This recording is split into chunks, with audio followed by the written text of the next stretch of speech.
என்னை நன்றாக இறைவன் படைத்தனன், தன்னை நன்றாக தமிழ் செய்யுமாறு அருள் தரும் அண்ணாமலையார் திருக்கோயில் சிவராத்திரி பெருவிழாவிலே ஊரும் உலகமும் வியக்கும் வண்ணம் தொடர்ந்து மிகச் சிறப்பாக சிவராத்திரி பெருவிழாவை நடத்தி கொண்டு வருகிற திருக்கோயிலினுடைய அறங்காவலர் குழு தலைவர், அறங்காவலர்கள், இணை ஆணையர், செயல் அலுவலர் மற்றும் திருக்கோயில் ஊழியர்கள், உபயதாரர்கள், எம்பெருமானை பூஜிக்கிற சிவாச்சாரியர் பெருமக்கள், இப்படி பல்வேறு அன்பர்களும் கலந்து கொண்டு பிரம்மாண்டமாக ஏற்பாடு செய்திருக்கிற இந்த பெருவிழாவிலே வருகை தந்திருக்கிற பக்தர் பெருமக்களுடைய திருவடிகளை வணங்கி இந்த உரையை தொடங்குகிறேன். ஒரு நல்ல சிந்தனையை இந்த நள்ளிரவிலே, அதாவது இந்த சிவராத்திரி இரவிலே, நள்ளிரவிலே அப்படின்னு வச்சுங்க. என்னென்ன நள்ளிரவு வரல, இதான் தமிழில் இருக்கிற பெரிய சிக்கல். கொஞ்சம் உச்சரிப்பு மாறி போனால் தமிழோட அர்த்தம் மாறி போயிடும். நள்ளிரவில்னா 12, நள்ளிரவினா எப்போ வேணாலும். இந்த நள்ளிரவிலே ஒரு ஆய்வரங்கத்தை இந்த இடத்தில் நடத்துகிறோம். நம்முடைய சமய வளர்ச்சிக்கு எது தேவை? மிகுதியும் தேவை, ரெண்டும் தேவை. எது மிகுதியாக தேவைப்படுகிறது என்ற எண்ணத்திலே பக்தியா தொண்டா என்ற கேள்வியை கேட்டிருக்கிறோம். இதை தொடங்கிறதுக்கு முன்னாடி பக்தினா என்ன, தொண்டுனா என்ன அப்படிங்கிறத ஒரு வார்த்தையில் உங்களுக்கு சொல்லிட்டு அவர்களுக்கு நான் மேடையை ஒப்படைக்க விரும்புகிறேன். இதற்கு முன்பு பாடிய என் பெரா மகள் சுசித்ரா பாலசுப்ரமணியம் அவர்கள் மிகச்சிறந்த இசை நலமும் பக்தி நலமும் வாய்த்த ஒரு மிக அருமையான பாடகர், பேச்சாளர், சிந்தனையாளர். ஹரிகத பரம்பரையிலே வருகிறவர், மிக நல்ல பாடகர், என் பெரா மகள். அவர்களுக்கு என்னுடைய வாழ்த்தையும் நன்றியையும் சொல்லிவிட்டு, ஒரு திறமை இருந்தால் அங்கீகரிக்கணும் இல்லையா? இங்கே சகோதரி, ஓ இங்கே இருக்கியா, நீ இருக்கிறேன்னு தெரிஞ்சால் சொல்லியிருக்க மாட்டேன். இங்கே சவுண்ட் கூட்டாதீங்க பிரதர், சவுண்ட் கூட்ட வைங்க. இங்கே ஒரு சகோதரி இணைப்புரை சொன்னார் இல்லையா, உங்கள் பலத்த கைதட்டலோடு பலத்த கைதட்டலோடுன்னு கேட்டாரு. ஏன்? அப்ரிசியேஷன் அப்படிங்கிற பாராட்டு வந்தாதான் கலைஞர்களால் மேலே மேலே ஒன்றை கொடுக்க முடியும்.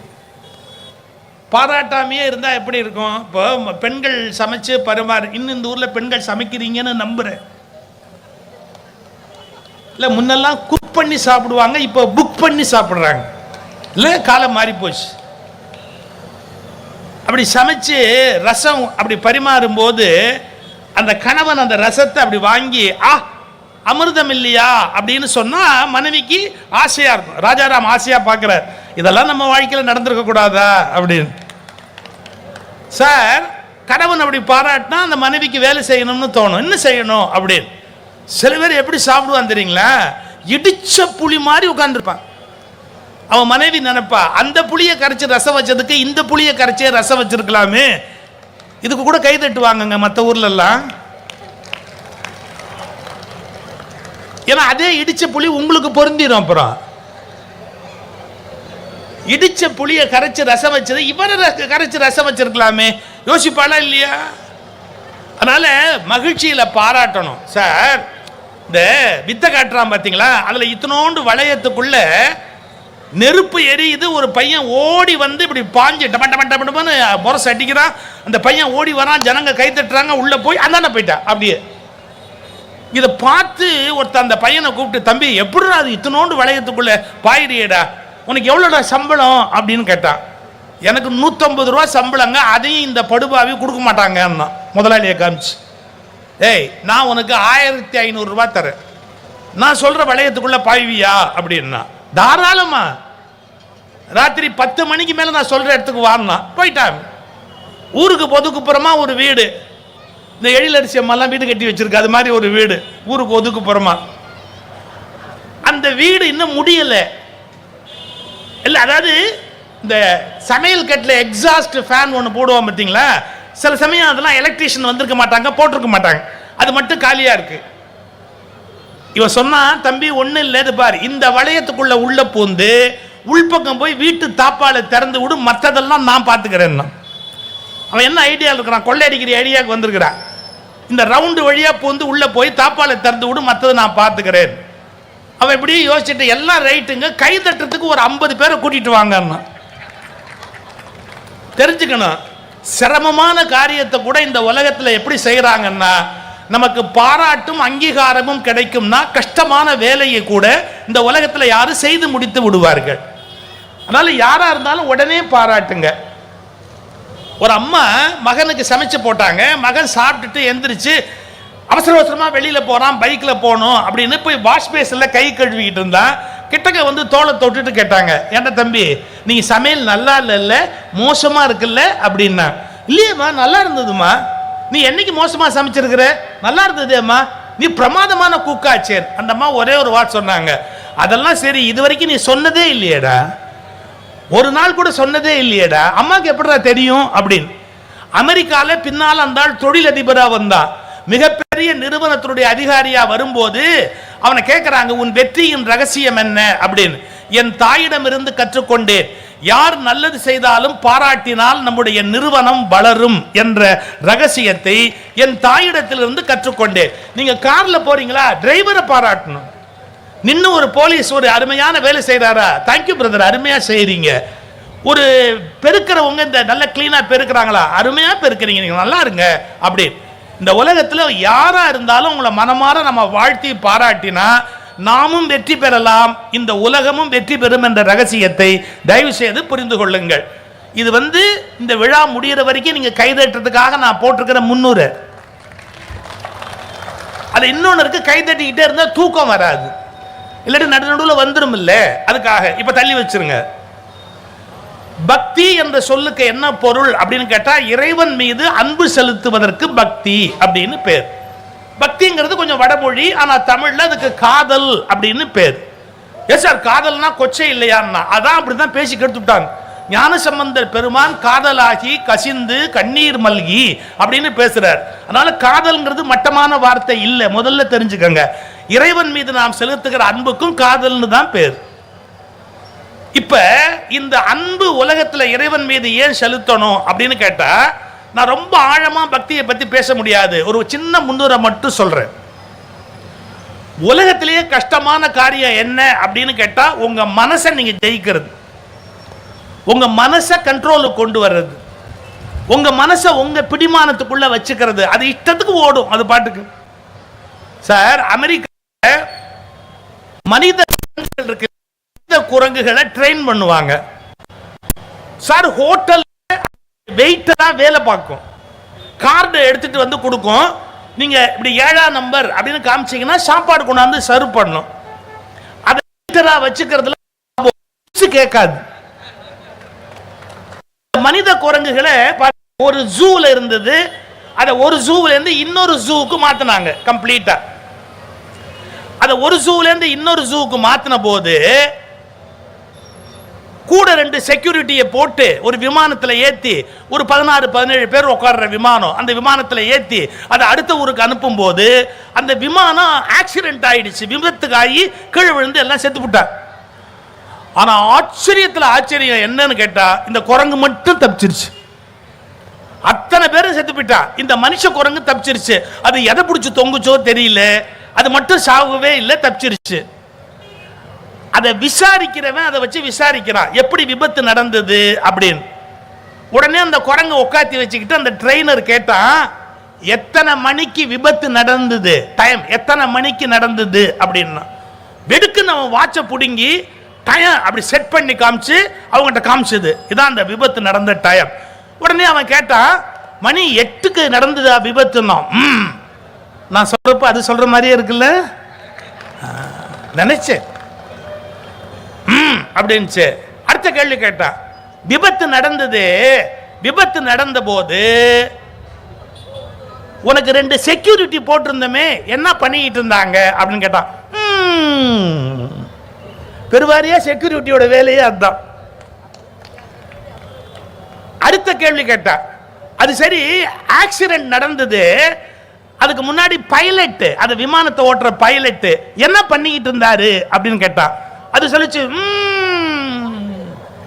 தண்ணி போட்டாரா, தண்ணி போட்டாரா. நீ என்ன பண்ண? பைலட் தண்ணி போட்டாரு, செக்யூரிட்டி தூங்கிட்டாரு, நீ என்ன பண்ணா? இந்த குரங்கு சொல்லிச்சு நான் தான் ஓட்டினேங்க. கொஞ்சம் யோசிச்சு பாருங்க, குரங்கு ஓட்டின விமானம் விபத்துக்கு உள்ளாகுமா ஆகாதா? இப்ப குரங்கு ஓட்டின விமானம் எப்படி விபத்துக்கு உள்ளாகுதோ அப்படி நம்முடைய வாழ்க்கை என்ற விமானத்தை மனம் என்ற குரங்கு ஓட்டுவதால் தான் பலரது வாழ்க்கை விமானம் விபத்தாகிறது.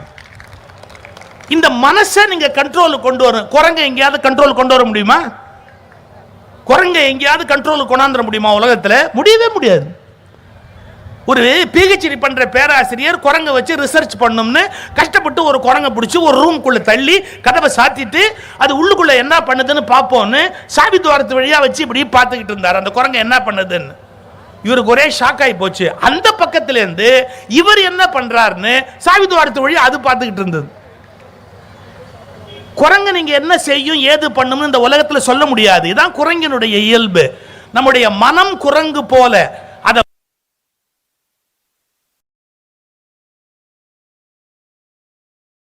மனதை பக்குவப்படுத்தி குரங்க கட்டி போடுற வழிமுறை. அது ஈஸி இல்ல, ரொம்ப கஷ்டம். நான் குரங்குன்னு போயிட்டு அப்படியே போயிடுறேன். ஒரு சின்ன போட்ல ஒரு குரங்கு வம்பு பண்ணிக்கிட்டே வருது. இங்கேருந்து அங்க குதிக்குது, அங்கேருந்து இங்க குதிக்குது, ஜம்ப் பண்ணுது, திரும்ப மேலேருந்து கீழே குதிக்குது. அந்த படகு ஓட்டுறவன் சொன்னா, ஏங்க அந்த குரங்கை கொஞ்சம் கண்ட்ரோல் பண்ணுங்க, படகு கவுந்துருங்க, சொன்னா கேளுங்க. அது சொந்தக்காரன் சொன்னா, என்னால கண்ட்ரோல் பண்ண முடியாதுங்க, குரங்குங்க, அது எப்படிங்க கண்ட்ரோலுக்கு ஆகும் அப்படின்னு. ஒரே ஒரு பெரியவர் கூட வந்தவர் சொன்னாரு, அந்த குரங்கை ஒரு 2 நிமிஷத்துல நான் கண்ட்ரோல் பண்ணுவேன், ஆனா நான் என்ன பண்ணாலும் யாரும் என்னன்னு கேட்க கூடாதுன்னு. சரி அப்படின்னு ஒரு கயிறு எடுத்து அது மேல முதல்ல கழுத்துல கட்டுங்க. கட்டின உடனே அந்த குரங்கு தூக்கி டபான்னு தண்ணிக்குள்ள தூக்கி போட்டார். அது தத்தளிக்குது, மறுபடியும் போட்டுக்கு வரணும்னு. நீ போட்டை ஓட்டு அப்படின்ட்டார். கைத்தை பிடிச்சிக்கிட்டார். அது தண்ணிக்குள்ள போய் கையை அசைச்சு காலச்சு மூச்சை திணறி ஒன்றும் பண்ண முடியாம ஒரே அமக்கலம் பண்ணிக்கிட்டே வந்தது அந்த குரங்கு. கடைசியா ஒரு 15 நிமிஷம் கழிச்சு குரங்கு முடியவே முடியாதுன்னு அப்படியே தண்ணிக்குள்ள சோற போகும்போது அப்படியே அதை தூக்குனாரு. தூக்கி போட்டுக்குள்ள வச்சாரு. கப்சிப்னு ஒன்றும் பண்ணல, பேசாம உட்கார்ந்துருந்தது. இவங்க கேட்டாங்க, எப்படிங்க இவ்வளவு வம்பு பண்ண குரங்குக்கு இது எவ்வளவு சைலண்டா மாறிச்சுன்னா, 2 விஷயத்தை கற்றுக் கொடுத்துட்டேன். என்ன? தண்ணீர் எவ்வளவு ஆபத்தானது என்பதையும் இந்த படகு எவ்வளவு பாதுகாப்பானது என்பதையும் ஒரே நேரத்தில் குரங்குக்கு கற்றுக் கொடுத்து விட்டேன். தண்ணீர் எவ்வளவு ஆபத்தானது என்பதையும் இந்த படகு எவ்வளவு பாதுகாப்பானது என்பதையும். அப்போ மனம் என்னும் குரங்கு பக்குவப்பட வேண்டும் என்றால் இந்த வாழ்க்கை எவ்வளவு ஆபத்தானது என்பதையும் இறைவன் திருவடி எவ்வளவு பாதுகாப்பானது என்பதையும் புரிந்து கொண்டு விட்டால் மனிதன் சரியாகி விடுவான். அதான் பக்தி. இந்த மனசை பக்குவப்படுத்துறதுக்கு இசை வேணும், உருக்கம் வேணும், பட்டினி வேணும், கண்ணீர் வேணும். கோயிலுக்குள்ள போனா அப்படியே இந்த கால் நடுங்கும்படியான ஒரு நடுக்கம் வர வேணும். ஆழ்வார் பாடுறாரு, காலாழும் கண் சுழலும் நெஞ்சழியும் அப்படின்னார். அது மாதிரி கோயிலுக்குள்ள போது நினைந்து நினைந்து உணர்ந்து உணர்ந்து ஊற்றெழும் கண்ணீர் அதனால் உடம்பு நனைந்து நனைந்து. அதான் பக்தி. கோயிலுக்குள்ள போய் நின்று அப்படியே கை நடுங்கணும், கால் நடுங்கணும், அப்படியே கண்ணுலேருந்து ஆறா பெருகி ஓடணும். அங்க பராக்கு பார்க்கறது, வேடிக்கை பார்க்கறது, அந்த அம்மா என்ன புடவை கட்டி இருக்கிறா, இவனுக்கு என்ன பண்றாங்க, அது என்ன பண்ணுது, சுண்டல் என்ன விலைக்கு விற்கிறான், கொடுக்குற புளியோதரையில் உப்பு இருக்குமா இருக்காதா, அது நம்ம முடிச்சு போறதுக்குள்ள அன்னதானம் முடிஞ்சு போயிடுமா, இதெல்லாம் யோசிச்சா அதுக்கு பக்தின்னு பேர் இல்லை, டூரிசம்னு பேர். சுற்றுலா, டூரிஸ்ட் அப்படின்னு அர்த்தம். அந்த மனசு முழுக்க முழுக்க அப்படியே நெகிழ்ந்து அப்படியே தன்னை இழந்துகிட்டே போகணும். உங்க மனசை நீங்க எப்படி காணாம ஆக்குவீங்க? மனசை எங்கேயுமே கண்ட்ரோல் பண்ண முடியாது. இந்த மனசை லயப்படுத்துகிற இடம் நல்ல கவனிக்கணும். ஆ லயம். சைவ சித்தாந்த மரபுப்படி நாம எல்லாருமே பசு, ஆ ஆன்மா. ஆ லயமாகிற இடம் ஆ லயம். அது லயமாயிடும். அப்படியே கோயிலுக்கு போய் போய் அந்த பசு லயமாகி பேசாம. இங்க ஐயா கீவா ஜெகநாதன் ஒரு பெரியவர் இருந்தாரு. அவர் சொல்வாரு, பாருங்க, பசுமாடு எப்படி கட்டி வைப்பாங்க? ஒரு மரத்துல ஒரு தடி இப்படி அடிச்சு வைப்பாங்க, கொட்டும் தறி ஒன்று அடிச்சு வைப்பாங்க. அதுலேருந்து மேய விடும்போது இது பாருங்க, ஒரு நீல கயிறு போட்டு அந்த பசுவை கட்டியிருப்பாங்க. அது என்ன பண்ணும் இது பாருங்க, அப்படி மேய்ஞ்சிக்கிட்டே போய் ஒரு ரவுண்டு, 2 ரவுண்டு, 3 ரவுண்டுன்னு வர வர இந்த கயிறு இந்த கம்புல சுத்திக்கிட்டே வந்து அப்படியே அந்த பசு சுத்தி சுத்தி சுத்தி வந்து கடைசியா அந்த கம்பு இருக்குல்ல, தறின்னு பேரு, அதுல வந்து இதுக்கு மேல கழுத்து அதுக்கு போவாது, சுத்திக்கிட்டே வந்து இந்த இடத்துல அப்படியே படுத்துரும். மிக நீண்ட கயிற்றில் நீண்ட நேரம் சுற்றி கொண்டிருந்த பசு, மேய்ந்து கொண்டிருந்த பசு அப்படியே சுத்தி சுத்தி சுத்தி அந்த தறியில் வந்து படுத்து விடுவதை போல பரபரத்து கொண்டிருந்த மனம் அங்கும் இங்கும் ஓடியது.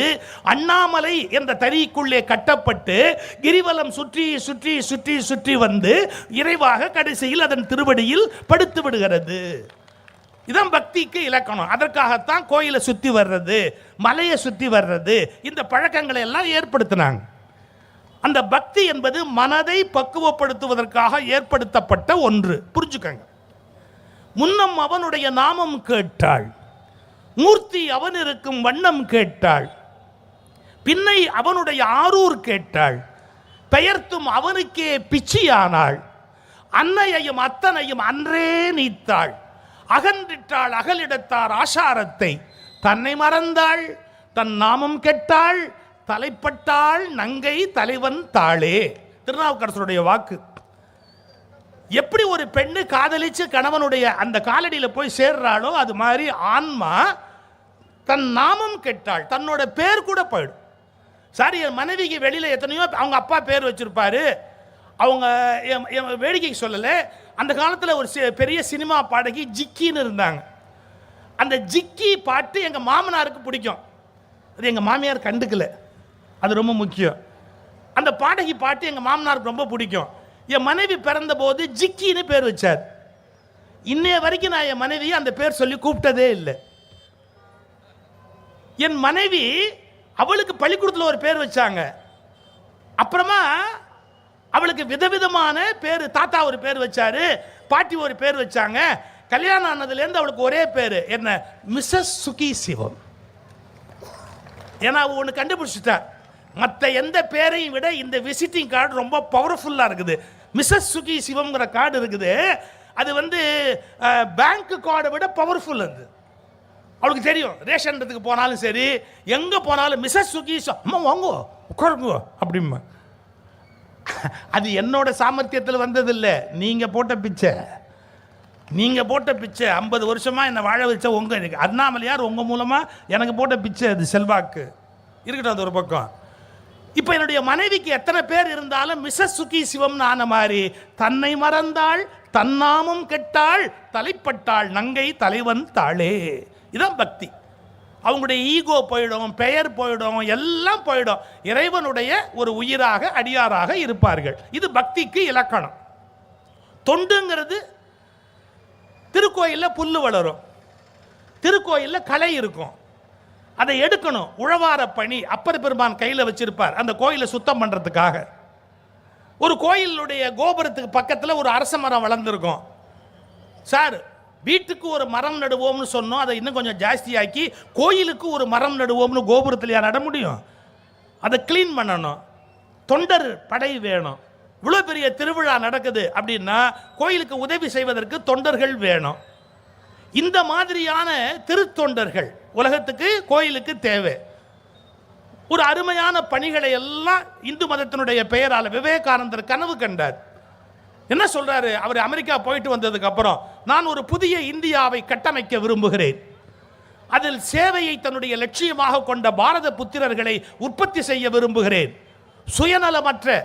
சுயநலமற்ற தொண்டாற்றக்கூடிய ஒரு பெரும் படையை இந்தியாவில் கொண்டு வருவது என்னுடைய முதல் பணி. சுவாமி விவேகானந்தர் அமெரிக்கா போயிட்டு வந்ததுக்கு அப்புறம் பேசின பேச்சு வேணா எடுத்து பாருங்க.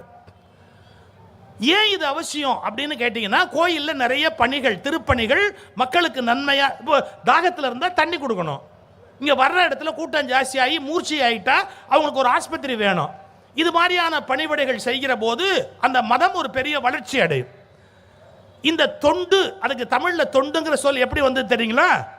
இப்போ நீங்களாம் ஒன்றும் பயப்படாதீங்க, முன்னுரையே இந்த ஆள் நம்ம டயத்தை தின்னுடுறானேன்னு பயப்படாதீங்க. தீர்ப்பு ரெண்டே வரி, கவலைப்படாதீங்க.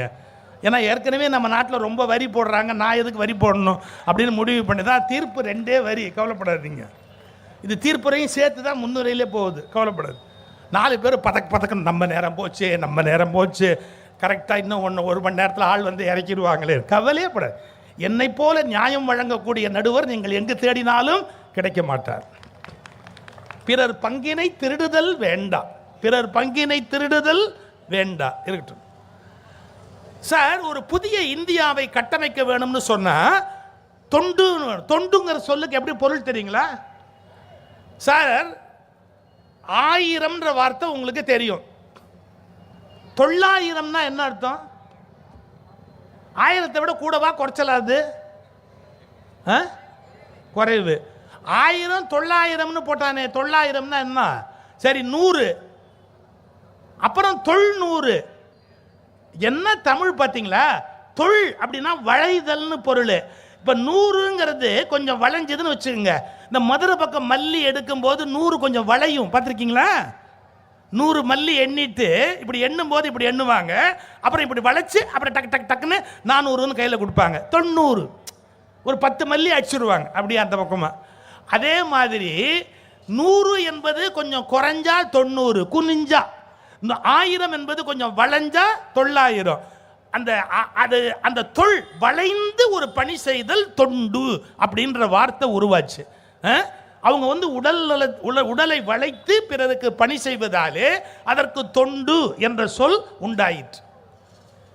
இந்த செய்தியை சொல்லி முன்னரையே முடிச்சிடுறேன். பாம்பன் சாமின்னு ஒரு சாமி இருந்தார், தெரியுங்களா? பாம்பன் சாமி கிட்ட போய் ஒருத்தன் கேட்டான், நீ என்ன சாமியா? உன்னை எல்லாம் சாமின்னு கும்பிடுறாங்களே, நீ என்ன சாமியா? அவர் சொன்னார், உனக்கு என்னடா வைத்தறிச்சல், என்ன விஷயம் நேராக கேளு. இல்லை நீ மனுஷன் தானே, உன்னை சாமின்னு சொல்கிறாங்களே, எப்படி ஏற்றுக்கிறதுன்னு. நீ எனக்கு ஒரு காரியம் பண்ணேன்னார். என்ன 1லேருந்து 100 சொல்லுன்னார். என்னடா கிறுக்கனா இருக்கிறான், ஏதோ கேள்வி கேட்டால் என்னமோ சொல்கிறான்னு. 1 2 3 10 20 40 80 90 நிறுத்து. என்ன சொன்னேன்? 90. நான் 100 வரைக்கும் சொன்ன உடனே இப்போ 90ன்னு சொல்றியே. 90ங்கிற வார்த்தை 100ஆ? இல்லை, அங்கே ஏன் 100 வந்தது? அவன் சொன்னான் பாருங்க ஒரு பதில்.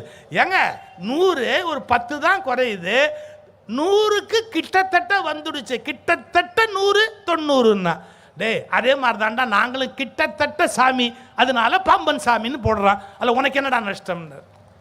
அதனால தான் துறவிகளை சுவாமிகள்னு சொல்கிற பழக்கம் ஏற்பட்டது. கிட்டத்தட்ட நாங்களும் கடவுள் பட அப்படின்னு இதை புரிஞ்சுக்கணும். உடம்பு வணங்கி யார் தொண்டு செய்கிறார்களோ, வளைந்து நின்று யாரெல்லாம் இறைவனுக்கு பணிவிடை செய்கிறார்களோ அவர்கள் சமயத்துக்கு தேவைப்படுகிறவர்கள். இப்போ 2க்கும் 300 கொடுத்துட்டேன்னா, இதில் எது நம்முடைய வளர்ச்சிக்கு இப்போ பெரிதும் தேவைப்படுகிறது என்பதை பேசுகிறதுக்கு 4 அருமையான பேச்சாளர்கள் வருகை தந்திருக்கிறார். நீங்கள் 2 பேரும் பக்தியா? நீங்கள் ஆரம்பிக்கிறீங்க. முதல்ல நம்முடைய சமய வளர்ச்சிக்கு மிகுதியும் தேவைப்படுவது பக்தியே என்பதை எடுத்துரைப்பதற்காக திருச்சி நகைச்சுவை மன்றத்தினுடைய செயலரும் நல்ல பேச்சாளரும் பாடகருமான சிறந்த நண்பரும் மனிதருமான அருமை தம்பி சிவகுருநாதன் அவர்கள் பக்தியே என்ற வாதத்தை தொடங்கி வைத்து பேசுவார்கள். ஒவ்வொருத்தருக்கும் 10 நிமிடம் அவர்கள் இங்கே பேசுவார்கள். அதன் பிறகு அவர்களுக்கு பிறகு நீலகண்டன் இல்லை எழிலரசி, அதன் பிறகு அடுத்து சகோதரி எழிலரசி அவர்கள் தொண்டு என்ற அணியிலே அவர்கள் பேசுவார். அவங்க மற்ற சமயத்துக்கு தொண்டு பண்ணாங்களா இல்லையான்னு எனக்கு தெரியாது. இன்றைக்கி மத்தியானம் எங்களுக்கெல்லாம் சாப்பாடு போட்டு தொண்டு பண்ணாங்க. கொஞ்சம் வளைஞ்சு நிமிஞ்சு வேலையை பார்த்து ஒரு 10 வகை காய்கறி பரிமாறினாங்க. வயிற்றுச்சல் கொட்டிக்கிட்டேன்னா 10 வகை பொரியல் கூட்டு. ஏன்னா நான் முழு செய்வோம், அதனால் உண்டு இல்லையான்னு ஆக்கிட்டாங்க. ஏதோ இந்த தொண்டாவது பண்ணீங்களேம்மா, ரைட். ஏன்னா அடியாருக்கு அன்னம் பாலித்தல் இல்லையா, ரொம்ப முக்கியம் இல்லையா, ரைட். இவங்க 2 பேரும் பேசின பிறகு அவங்கள அப்போ அறிமுகப்படுத்துகிறேன். இப்போது பக்தியே என்ற அணியிலே பேசுவதற்கு அருமை தம்பி சிவகுருநாதன் அவர்களை அன்போடு அழைக்கிறேன்.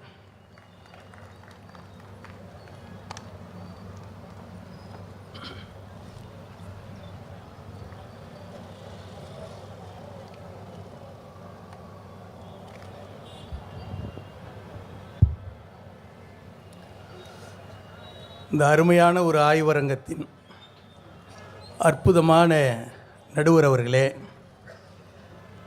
தங்கள் கருத்துக்களை எல்லாம் பக்தியோடு எடுத்துரைக்க வருகை தந்துள்ள இடம் சார்ந்துள்ள இலக்கிய வழக்கறிஞர்களே, அரங்கம் நிறைய குழுமியிருக்கிற அண்ணாமலையாரின் பக்த கோடிகளே, வணங்கி மகிழ்கிறேன். மரியாதைக்குரிய நடுவர் அவர்களே, உலகளாவிய அளவிலே இந்து சமய கோயில்கள் எத்தனை இருக்கின்றன என்று ஒரு பட்டியலிட்டால், நான் நேற்று இரவு 8:35க்கு கூகுளில் சர்ச் பண்ணி பார்த்தது, சற்றேறக்குறைய 2 மில்லியன் இந்து ஆலயங்கள் இருப்பதாக சொல்கிறது. 2 மில்லியன் என்பது 20 லட்சம் உலகளாவிய அளவில், அப்படி வச்சுங்க. இந்த 20 லட்சம் ஆலயங்களும் உலகளவிலே இருந்து அதிலுள்ள அந்தந்த கடவுள்கள் பக்தர்களுக்கு அருள் பாலிக்கிறது என்று சொன்னால், பக்தர்கள் வைத்திருந்த பக்தி தான் காரணம். இந்த இந்து சமயம் மிகப்பெரிய அளவிலே வளர்ந்திருக்கிறது என்று சொன்னால் பக்தி தான் காரணம், பக்தி தான் காரணம். மரியாதைக்குரிய நடுவர் அவர்கள், நீங்கள் முன்னாடியே சொல்லிட்டீங்க உங்கள் முன்னுரையில், பக்தி என்பது மனம் சார்ந்தது, தொண்டு என்பது சில நேரங்களில் பொருள் சார்ந்தது. இப்போ ஆன்மீக வழிகளை 4 சொல்லலாம், 4 பிரிவாக பிரிக்கிறாங்க. ஞான மார்க்கம், கர்ம மார்க்கம், கிரியா மார்க்கம், பக்தி மார்க்கம். இந்த எல்லாத்துலேயும் தி பெஸ்ட் எதுன்னு கேட்டிங்கன்னா பக்தி மார்க்கம்னு தான் சொல்கிறாங்க. மெய்ஞான உணர்வுடைய அதிகரித்த நிலை தான் பக்தி. இந்த பக்தி தான் இந்து சமயம் மிகப்பெரிய அளவிலே வளர்ச்சி பெறுவதற்கு முழு முதற் காரணமாக இருக்கிறது. நான் தொண்டினை எந்த காலத்திலும் குறை சொல்பவன் அல்ல. தொண்டு செய்ததால் தான் எங்களுக்கு இந்த மேடை கிடைத்திருக்கிறது, அது வேறு. ஆனால் எல்லாமே பக்தி இருந்ததுனால தான் முடிகிறது. மரியாதைக்குரிய நடுவர்களே, ஒரு அருமையான தலைப்பு கொடுத்துருக்கீங்க. யாரும் எதையும் குறை சொல்ல முடியாத தலைப்பு. நான் உங்களை சங்க காலத்துக்கு, 6ஆம் நூற்றாண்டுக்கு, 5ஆம் நூற்றாண்டுக்கு இப்படிலாம் கூட்டிகிட்டு போய் உதாரணம் கொடுக்க விரும்பவில்லை. நான் ஒரு 19ஆம் நூற்றாண்டு, 20ஆம் நூற்றாண்டு இப்படி ஆரம்பித்து நான் சொல்லக்கூடிய செய்தி உடனடியாக செல்லும் என்று சொன்னால் அதுதான். உங்களுக்கு தெரியும், வாழ்ந்து ஒரு 54 ஆண்டு காலம் வாழ்ந்து ஒரு 32 ஆண்டு காலம் திரைத்துறையிலே அனுபவம் பெற்ற கவியரசு கண்ணதாசனை உங்களுக்கு தெரியும். அவர் எழுதினார், அர்த்தமுள்ள இந்து மதம் என்று சொல்லி 10 தொகுதிகள் எழுதினார். அவர் என்ன தொண்டு செஞ்சார்? கிடையாது.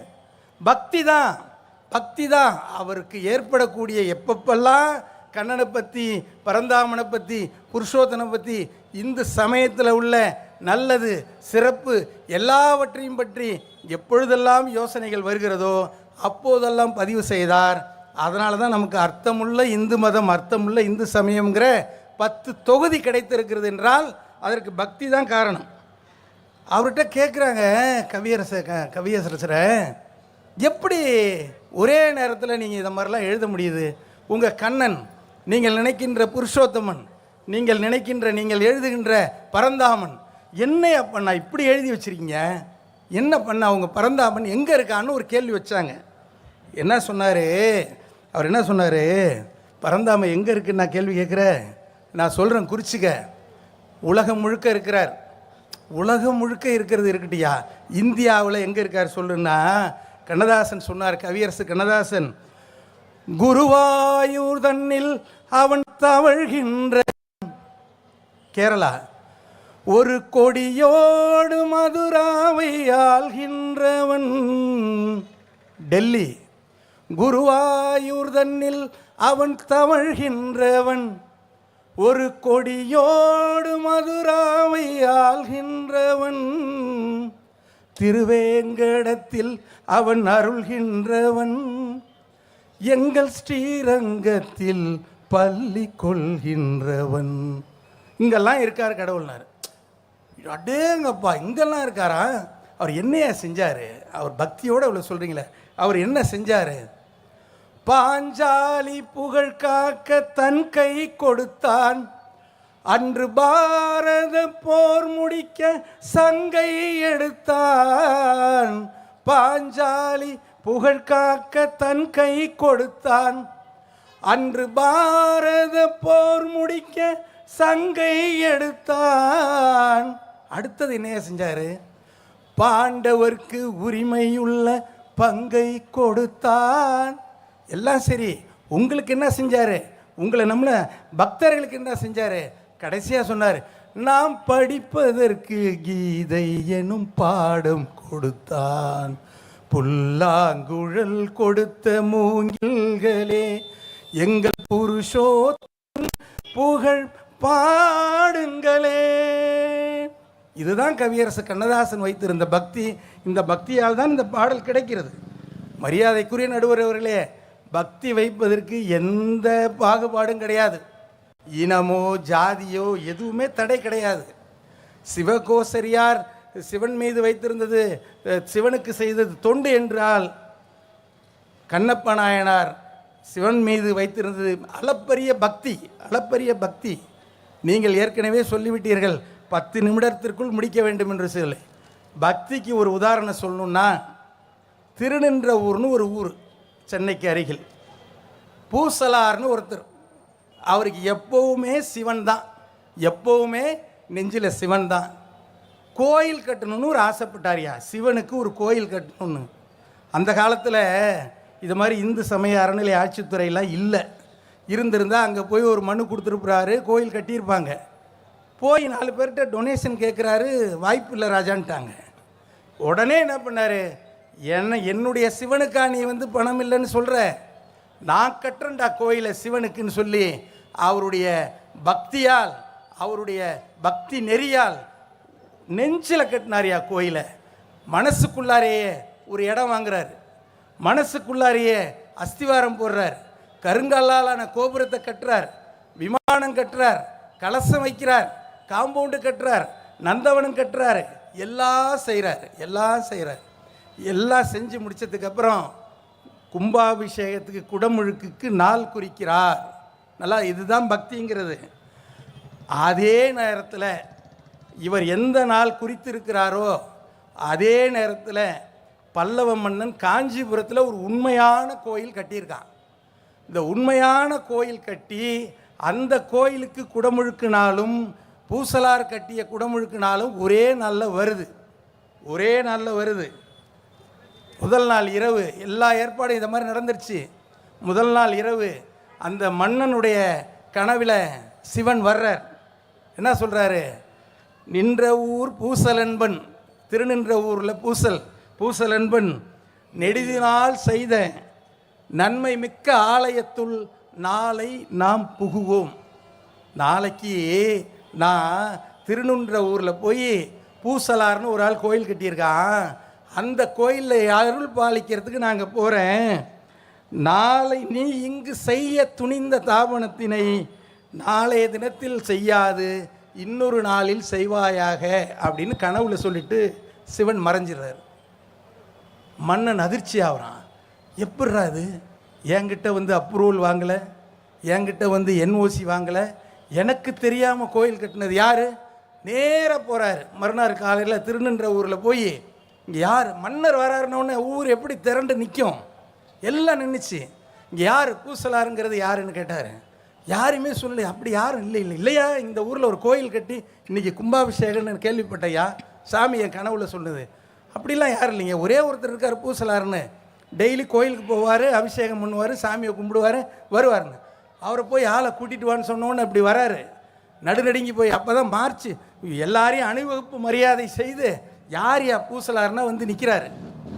பார்த்த உடனே மன்னன் கேட்குறாரு, அந்த நாட்டு அரசன் கேட்குறாரு, சிவனுக்கு நீ கட்டிய கோயில் எங்கேன்னு சொன்னார்.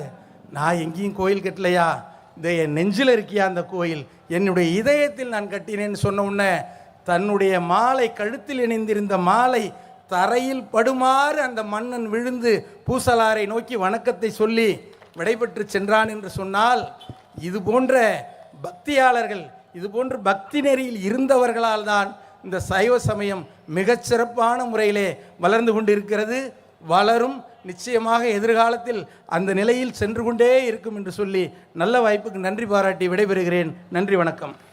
அருமையாக பேசினார். நமக்கு கண்ணப்ப நாயனாரை நினைவுபடுத்தினார், பூசலார் நாயனாரை நினைவுபடுத்தினார், அண்மை காலத்தில் வாழ்ந்த கவியரசு கண்ணதாசனையும் அவர் நினைவுபடுத்தினார்.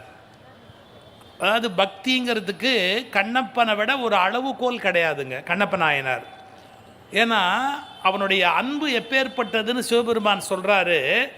அவன் செய்வதெல்லாம் நமக்கு அன்பு, அன்பதுக்கு அதான் இலக்கணம் அப்படின்னு. கண்ணப்பன் ஒப்பதோர் அன்பின்மை கண்ட பின் என்று பின்னாலே வந்த சமயக்குறவர்கள் பாடுகிறார்.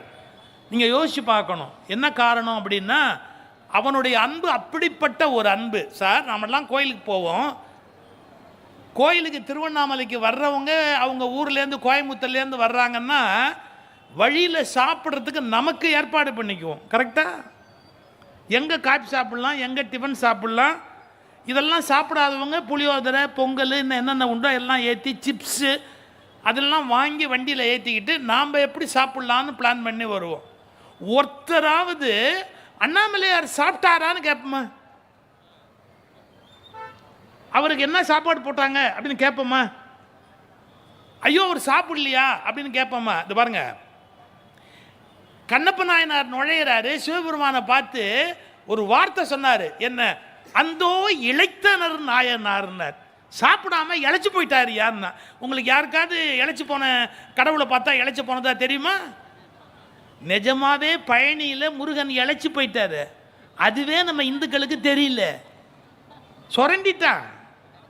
சொரண்டிட்டான். அவர் இழைச்சதே எவனுக்குமே தெரியல. கொஞ்சம் யோசிச்சு பாருங்க. இந்த சிவபெருமானை பார்த்த உடனே இளைத்தனர் நாயனார் அப்படின்னார். இழைச்சுட்டான்னு சாப்பாடு கொண்டு வரணும்னு போய் பன்னி மாம்சத்தை தூக்கிட்டு வந்து அவருக்கு தெரிஞ்சது அதானே. ஒருவன் இறைவனுக்கு என்னங்க படைப்பான்? அவனுக்கு என்ன தெரியுமோ அதானே படைப்பான். அதை தூக்கிட்டு வந்து அங்கேருந்து வந்து சாப்பிடுன்னு கொடுக்குறான். சிவபெருமான் பார்த்தார், இது வரைக்கும் நம்ம வெஜிடேரியனாக இருந்தோம், இவன் வேற உள்ள கொண்டாந்து இதை வச்சுக்கிட்டு இது என்னடா பெரிய அவஸ்தையாக இருக்குது அப்படின்னு. அவன் சிவபெருமான் சாப்பிடலேன்னு கவலைப்பட்டான். சார் கடவுள் நைவேத்தியம் பண்ணி சாப்பிடலேன்னு கவலைப்பட்டவங்க யாராவது உண்டா? அந்த உணவை எடுத்து தாய் குழந்தைக்கு கொடுக்குற மாதிரி கொடுத்து சாப்பிடுன்னு சொல்லி சிவபெருமான் சாப்பிடல. அம்மா என்ன பண்ணுவா தெரியுமா? புள்ள சாப்பிடாட்டி காரம் வேண்டாம் அப்படின்னா வாயில் அம்மா போட்டுட்டு காரமும் இல்லை ஒன்றும் இல்லை சாப்பிடு அப்படின்னு பாருங்க. அது மாதிரி அதை எடுத்து வாயில் போட்டு சேக்கிழார் எழுதுறார், பல்லினால் அதிக்கி நாவில் பழகிய இனிமை பார்த்து சால அழகிது நயநீரே அமுது செய்து அருளும் என்றார். பல்லில் கடிச்சு இந்த பக்கமாக தேக்கி பல்லினால் அதுக்கி நாவில் பழகிய இனிமை பார்த்து சால அழகிது நயநீரே அமுது செய்து அருளும் அப்படின்னு. சார் அது சிலை, அது சாப்பிடாது, இதெல்லாம் நினைச்சா நீ சமயத்துக்கு லாயக்கு இல்லை. அது இறைவன், அவருக்கு பசி இருக்கும், அவருக்கு ஊட்டணும், அதுக்கு தாயன்புன்னு பேர். சார் நான் ரொம்ப வெயிட் கூட இருக்கிற ஆள் தான், ஆனால் என்னை இழைச்சதா சொன்ன ஒரே ஆள் எங்கள் அம்மா. சார் நான் ஒரு டூர் போயிட்டு வந்தோன்னே என்னையா இழைச்சி போயிட்டு ஏம்பாங்க. ஐயோ, ஏன்னா மற்ற யார் கண்ணுக்குமே நான் இழைச்சதா தோண வாய்ப்பே கிடையாது. எங்கள் அம்மா கண்ணுக்கு மட்டும் ஏதோ அவங்க வளர்த்த உடம்பை எவனோ இழைக்க வச்சுட்ட மாதிரி ஒரு ஐடியா. சிவகுரு அம்மாவுக்கும் அப்படி தான் தோணும். எதுக்கு சொல்ல வரேன்? தாய் ஒருத்திக்கு தான் குழந்தைய பார்த்தா இழைச்சி போயிட்டார்னு தோணும். சிவபெருமானை பார்த்தபோது இளைத்தனர் நாயனார் என்று தாயன்பை வெளிப்படுத்தியவர் கண்ணப்ப நாயனார். அதான் பக்தி. அதனால தான் கண்ணை தோண்டி அப்புறார். அதெல்லாம் நினைவுபடுத்தினார். நன்றி, வணக்கம். இப்போ இதுக்கெல்லாம் பதில் சொல்கிறதுக்கு டாக்டர் எழிலரசி அவர்கள், உங்கள் ஊர் திருவண்ணாமலை. நம்ம யார் இந்த ஊரில் பல பேர் வெளியூர்லேருந்து வந்திருக்கிறோம். திருவண்ணாமலைக்காரர் நம்முடைய சகோதரி எழிலரசி அவர்கள்.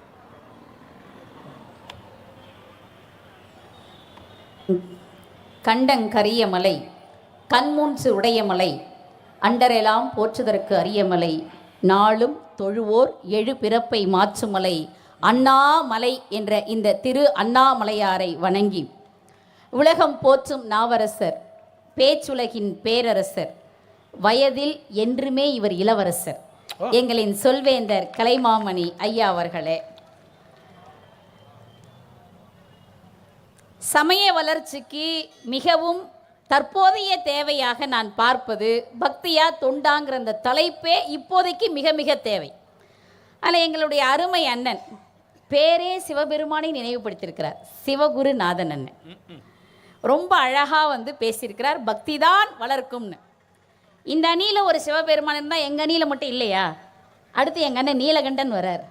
அணி எப்படி போட்டிருக்கிறார் பாருங்க எங்கள் ஐயா. மகா சிவராத்திரிக்கு இப்படி தான் அணி அமையணும் அப்படின்னு மிக அழகாக பேசினார். கிட்டத்தட்ட கூகுளில் சர்ச் பண்ணிட்டு வந்திருக்கிறாரு. 20 லட்சம் கோவில்கள் ஆலயங்கள் உலகம் முழுக்க இருக்கு அப்படின்னு.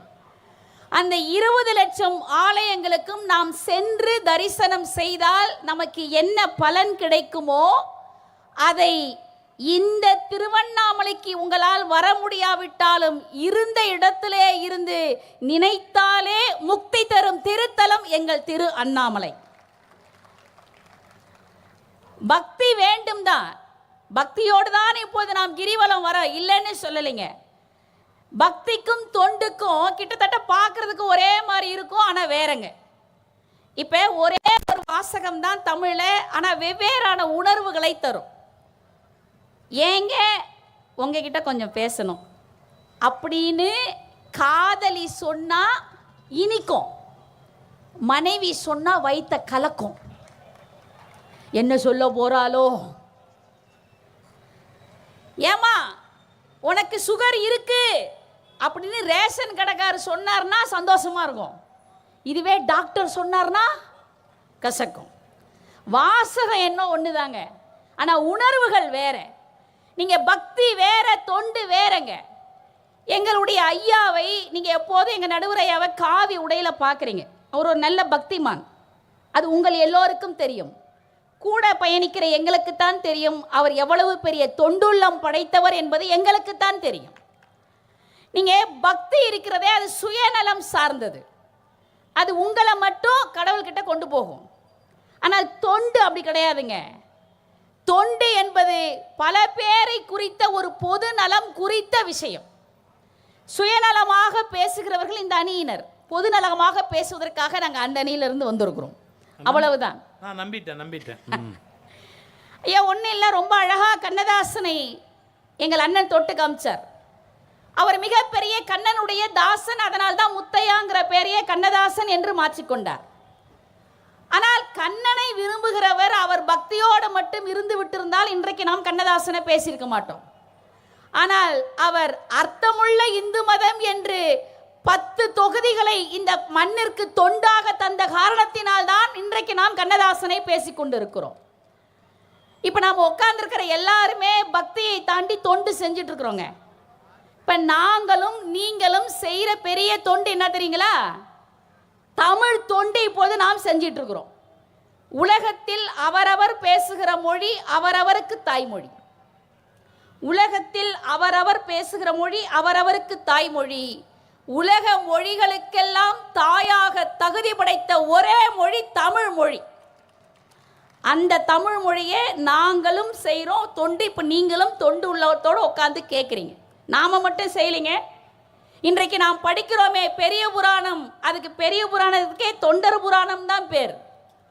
சேக்கிழார் பெருமான் பெரிய தமிழ் தொண்டு செய்து விட்டு போன காரணத்தினால்தான் இன்றைக்கு நாம் ஆன்மீகம் பேசவே ஒரு வாய்ப்பாக இருக்கிறது. திருவாசகம், திருவெம்பாவை, திருப்பாவை, தேவாரம் என்று எல்லாம் தமிழ் தொண்டினுடைய பட்டியலிலே வரக்கூடியது. எல்லாமே பக்தியை தாண்டி. நீங்க வள்ளலாரை நமக்கு தெரியும், 9 வயதிலேயே அவர் இறைவனால் ஆட்கொள்ளப்பட்டவர். 12 வயசுல ஞான வாழ்க்கைக்கு போயிட்டார். நினைத்திருந்தா வள்ளலார் மட்டும் இறைவன் கிட்ட போயிருக்கலாம். ஆனா வள்ளலார் அதை செய்யலிங்க. புத்தர் ஒன்றை கண்டுபிடிச்சார், மனுஷன் கஷ்டத்துக்கு எது காரணம்? ஆசையே துன்பத்திற்கு காரணம்னார் வள்ளலார். புத்தர் அதை வள்ளலார் மாற்றி சொன்னாரே, டே ஆசைப்படாத மனுஷன் கூட இருக்கிறான், ஆசையே துன்பத்திற்கு காரணம் இல்லை, பசிதான் துன்பத்திற்கு காரணம் என்பதை கண்டுபிடிச்சார். வள்ளலார் இறைவன்கிட்ட கேட்டாரு, இறைவா உங்ககிட்ட நான் நீங்காத பக்தியோடு இருக்கணும்னு அவர் கேட்டதெல்லாம் தாண்டி எப்போ வள்ளலார் நாம் வணங்கத்தக்க இடத்துக்கு போனார் தெரியுமா? ஆரம்பத்தில் அவர் கேட்டார், ஒருமையுடன் எனது திருமலரடி நினைக்கின்ற உத்தமர்தம் உறவு வேண்டும், உள்ளொன்று வைத்து புறமொன்று பேசுவார்தம் உறவு கலவாமை வேண்டும்லாம் கேட்ட வள்ளலார் பக்தி மார்க்கத்திலே மட்டுமே நின்று இருந்தால் இன்றைக்கு நம்ம பேசியிருக்க மாட்டோம். அவர் யாரெல்லாம் கண்ணிலே தெரிகிறவரெல்லாம் பசியோடு இருக்கிறார்களோ அவர்கள் பசிங்கிற நோய் அவருக்கு வரக்கூடாது என்று என்றைக்கு அவர் சத்திய தர்ம சாலைகளை திறந்து 24 மணி நேரம் அணையா அடுப்பினை உருவாக்கினாரோ அப்பொழுதுதான் வள்ளலார் இன்றைக்கு நாம் பேசக்கூடிய இடத்திற்கு அவர் சென்றிருக்கிறார். அவர் இறைவனிடத்திலே கேட்டது இதுதான், மண்ணுலகத்திலே உயிர்கள் தாம் வருந்தும் வருத்தத்தை ஒரு சிறிதேனும் கண்ணுற கண்டும் செவியுற கேட்டும் கனமும் நான் சகித்திட மாட்டேன். என்னுறும் எனக்கே நின்னருள் வளர்த்தால் இசைந்த போதெல்லாம் நன்னுமா வருத்தம் தவிர்க்கும் நல் வரம்தான் நல்குதல் எனக்கிச்சைகான் எந்தா என்று நான் பார்க்கிற உயிர்கள் எல்லாம் கஷ்டப்படாம இருக்கணும், அவர்களுக்கு நான் தொண்டு செய்யக்கூடிய அந்த இடத்தை எனக்கு கொடு என்று இறைவனிடத்திலே வள்ளலார் கேட்கிறார். அப்போ பக்தியா தொண்டா நம்முடைய சமய வளர்ச்சிக்கு என்று கேட்டால் ரொம்ப அழகா எங்க அண்ணன் பாடினார். எங்கே இறைவன் இருக்கிறான்னு ஒரு கேள்வி கேட்டு பாருங்களேன். எங்கே இருக்கிறான்? உள்ளம் பெருங்கோவில் ஊனுடம்பு ஆலயம் வள்ளல் பிரானாருக்கு வாய் கோபுர வாசல் தெள்ள தெளிந்தாருக்கு சீவன் சிவலிங்கம் கள்ள புலனைந்தும் காலா மணிவிளக்கே என்று நம்ம திருமூலர் மட்டும் சொல்லலைங்க, சினிமா பாட்டும் சொல்லுச்சு. ஏன்னா எங்கள் அண்ணன் சினிமா பாட்டில் சொன்னதால நானும் சினிமா பாட்டிலே சொல்லிடுறேன். பல நூல் படித்து நீ அறியும் கல்வி பொது நலம் நினைத்து நீ வழங்கும் செல்வம் பிறர் உயர்வினிலே உனக்கிருக்கும் இன்பம் இவை அனைத்திலுமே இருப்பதுதான் தெய்வம். பாசமுள்ள பார்வையிலே கடவுள் வாழ்கிறான், அவன் கருணை உள்ள நெஞ்சினிலே கோவில் கொள்கிறான். இதோ எந்த தெய்வம் முன்னால நாம பார்க்கக்கூடிய அத்துணை மனிதர்களும் நடமாடக்கூடிய தெய்வங்கள் தான் நடுவர்களே. அதனால தான் ஒரு விஷயத்தை சொல்லி நிறைவு செய்கிறேன். இன்றைக்கு நாம் வணங்கத்தக்க ஆலயங்கள் இருக்கிறது. இந்த ஆலயங்களே நம்மளுடைய அரசர்கள் நம்மளுடைய தொண்டுலத்தோடு செய்த இடங்கள் தான். இன்றைக்கு அதனால தான் நம்ம வந்து பக்தியோடு அங்கே நாம் வழிபாடு செய்கிறோம். ராஜராஜ சோழன் இல்லை என்று சொன்னால் தஞ்சை பெரிய கோவில் இல்லை. இன்றைக்கு வல்லால மகாராஜா, அம்மணி அம்மாள், கிருஷ்ணதேவ அரசர்கள், ஏன் இத்தனை பேருடைய கைங்கரியம், பல்லவ மன்னர்களுடைய கைங்கரியம் இல்லை என்று சொன்னால் அண்ணாமலையாருடைய திருக்கோவில் கிடையாது. அப்போ நாம் இன்றைக்கு வந்து பக்தி செய்யக்கூடிய இடங்களை நமக்கு உருவாக்கி தந்ததே தொண்டுள்ளம் படைத்தவர்களால் தான். நான் நம்முடைய புராணம் செய்துக்குள்ள ஒரே ஒரு செய்தியை சொல்லிவிட்டு நான் விடைபெறுகிறேன். அவ்வை இடத்திலே முருகனே கேட்டான். ஏன்னா கடவுளே சொல்லிட்டா ஒரு விஷயத்தை நாம் நம்புவோம். பக்தி பெரியதா தொண்டு பெரியதா, எதனால் சமயம் வளர்ச்சி பெறும் அப்படின்னு முருகன் அவ்வை இடத்துல கேட்டான்.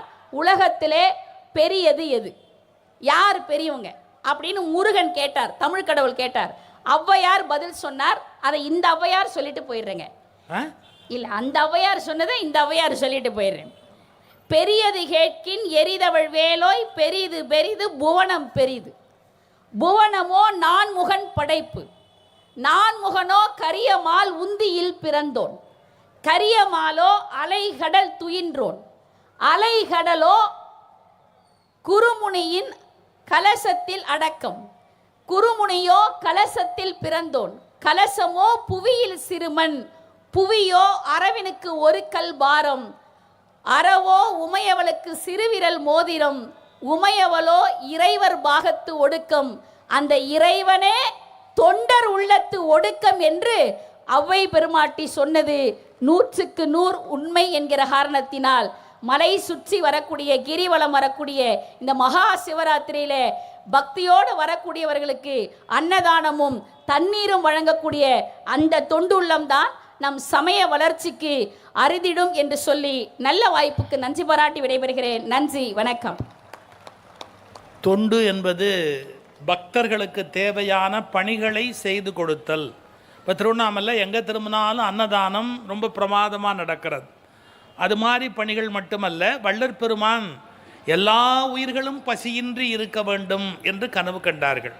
உலகத்தில் முதலாக உலகம் முழுக்க பசி இருக்கக்கூடாது என்று கவலைப்பட்ட தலை சிறந்த ஞானி நம்முடைய வடலூர் வள்ளற் பெருமான் அவர்கள். அவர் எவ்வளவு இரக்கமுடையவர் அப்படின்னா, மீன் பிடிக்கிறதுக்கு ஒருத்தர் தூண்டில் எடுத்துகிட்டு போகிறான், இவர் நடுங்கிறாரு. மண்ணினில் தூண்டிலும் கண்ணி வகைகளும் கண்ட போதெல்லாம், மண்ணினில் தூண்டிலும் கண்ணி வகைகளும் கண்ட போதெல்லாம் எண்ணியன் உள்ளம் நடுங்கிய நடுக்கம் எந்தை நின் திருவுள்ளம் அறியும். இன்னொரு உயிருக்கு தொந்தரவு பண்ணக்கூடாது அப்படிங்கிற ஒரு அசாத்தியமான ஒரு தெய்வீக உணர்வு வள்ளற் பெருமானுடைய உணர்வு. அந்த வள்ளற் பெருமானை இன்று நினைவூட்டினார்கள். அவர்களுக்கு நன்றி. எப்பவுமே பெண்களுக்கு பதில் சொல்கிறதுக்கு ஆண்களால் முடியாதுங்க. அதனால் இன்னொரு பெண் வந்தால் தான் சரியாக இருக்கும். நம்முடைய கபிலா விஷாலாட்சி அவர்களுடைய சிறப்பு என்ன அப்படின்னு கேட்டால், அந்த விஜய் டிவியில் தமிழ் பேச்சு எங்கள் மூச்சு, அதில் ஃபைனலாக செலக்ட் ஆன அந்த பேச்சாளர்கள் பட்டியலில் அவர்களுடைய பெயர், அவர் கடைசியாக அந்த லிஸ்ட்டு கடைசி ரவுண்டுக்கு வந்தவங்க. அங்கே அவருடைய பேச்சை கேட்ட பிறகு அவர்கள் ஒரு வளரும் நம்பிக்கை நட்சத்திரம் அப்படின்னு நான் ஒரு புள்ளி போட்டேன். நிச்சயமாக இவர்கள் பிற்காலத்தில் மிகச்சிறந்த ஒரு பேச்சாளராக. இந்த திருவண்ணாமலையில் எங்கள் அக்கா சேலம் ருக்மணின்னு ஒரு அம்மா வந்து பேசுவாங்க. அது எத்தனை பேருக்கு நினைவு இருக்குன்னு எனக்கு தெரியாது. சேலம் ருக்மணி அம்மாவை மாதிரி மகாபாரதம் ராமாயணம்லாம் பேசுகிறதுக்கு இன்னொருத்தர் பிறந்து வரணும். அவ்வளவு நினைவாற்றல், அவ்வளவு சிறந்த பேச்சு. அவங்களுக்கு அப்புறமெல்லாம் அது மாதிரி இளம்பிறை மணிமாறன் நல்லா பேசுவாங்க. அவங்களுக்கு அப்புறம்லாம் பெண்களில் அது மாதிரி பேச்சாளர்கள் வரலையோ அப்படின்னு கவலைப்படுற போது என் அருமை மகள் மங்கையர்க்கரசி அது மாதிரி அடுத்தடுத்து அந்த பரம்பரை வளரணுமே நான் நினைக்கிற போது தமிழ் மேடைகளுக்கு ஒரு நல்ல பெண் பேச்சாளராக வளர்ந்து கொண்டு வருகிறவர் கபிலா. உங்கள் ஆசியோடு அவரை பேசுவதற்கு அழைக்கிறேன்.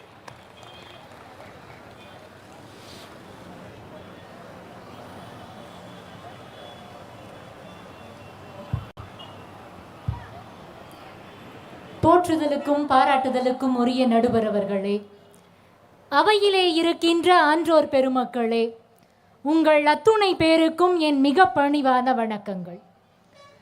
சமய வளர்ச்சிக்கு பெரிதும் துணை நிற்பது பக்தியே என்று இந்த உன்னதமான திருநாளில் பேசுவதற்கு பெரிய பாக்கியம் செய்திருக்க வேண்டும். அதைவிட இந்த முக்தி ஸ்தலத்தில், புண்ணிய ஸ்தலத்தில் பக்திதான் சமய வளர்ச்சிக்கு துணை நிற்கிறது என்று பேசுவதற்கு மிகப்பெரிய பாக்கியம் செய்திருக்க வேண்டும். அந்த வாய்ப்பினை எனக்கு வழங்கிய நடுவர் அவர்களை வணங்கி என் உரையை தொடங்குகிறேன். எதிரணியில் எங்கள் அக்கா எழிலரசி அக்கா பேசினாங்க, ரொம்ப சிறப்பாக பேசினாங்க. நான் வியந்து கேட்டேன். அக்கா சொல்கிறாங்க, முருகன் எது பெரிது என்று கேட்டபோது அவ்வை சொன்னாலாம், தொண்டர் உள்ளம்தான் பெரிதுன்னு சொன்னாலாம். நாங்கள் ஏற்றுக்கிறோம். ஆனால் இன்னைக்கு தலைப்பு எது பெரிது என்பதல்ல, சமய வளர்ச்சிக்கு எது பெரிதும் துணை நிற்பது என்பதுதான் தலைப்பு. இப்போ சமய வளர்ச்சிக்கு எது துணை நிற்குது, பக்தியா தொண்டா அப்படின்னா ஒரு சின்ன வித்தியாசம் தான் பக்திக்கும் தொண்டுக்கும்.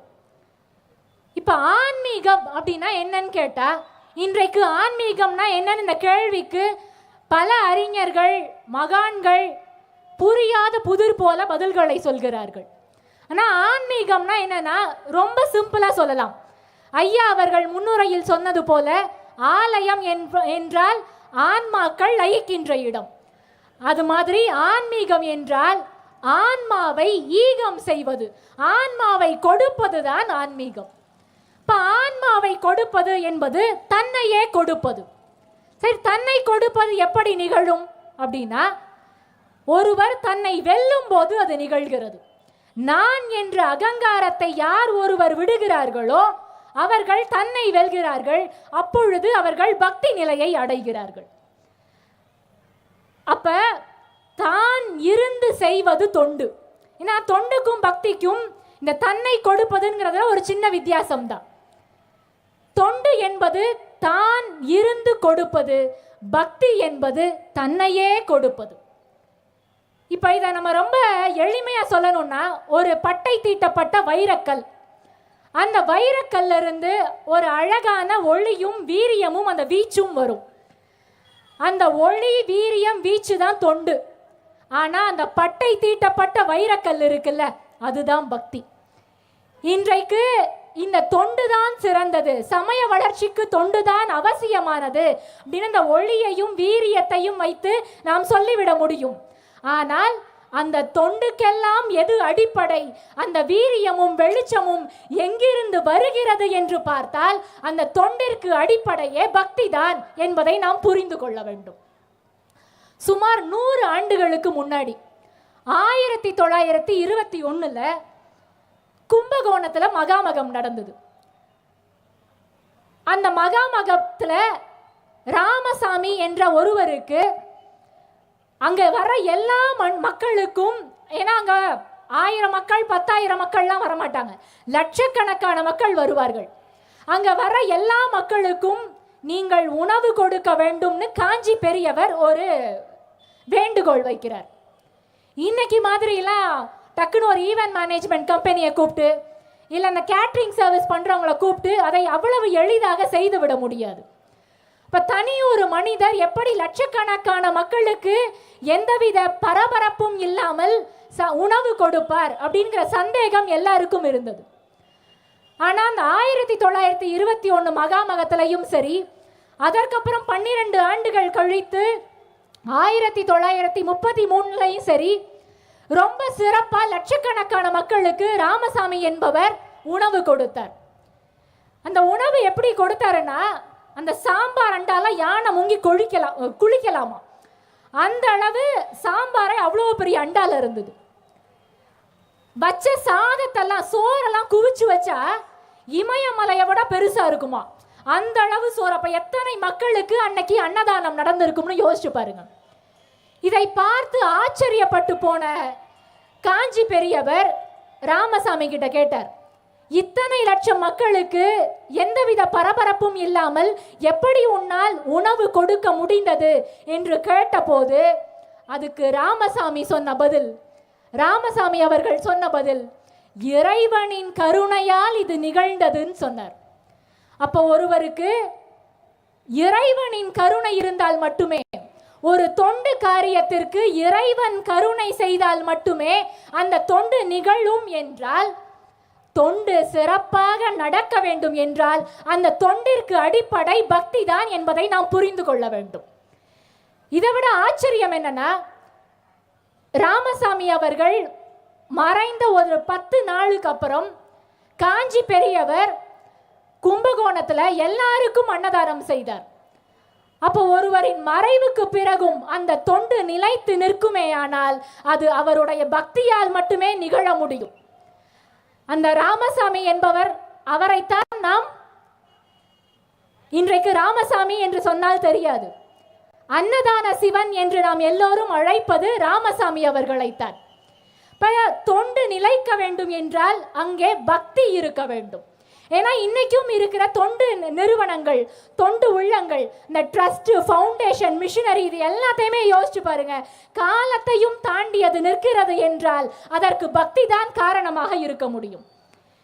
ஏமி கார்மைக்கேல்னு ஒருத்தவங்க, அயர்லாந்துல இருந்து வந்த ஒரு மிஷனரி, இன்றைக்கும் அவர்களுடைய பெயரால் ஒரு ஆசிரமம் திருநெல்வேலிக்கு பக்கத்துல ஒரு 30 கிலோமீட்டர் தூரத்துல தோனாவூர் என்ற ஊரிலே ஒரு கைவிடப்பட்ட குழந்தைகளுக்காக ஒரு அழகிய ஆசிரமம் உருவாகி இருக்கிறது என்றால் அது பக்தியின் பெயரால் தான் நிகழ்ந்தது. ஒரு சின்ன விஷயம்தான்.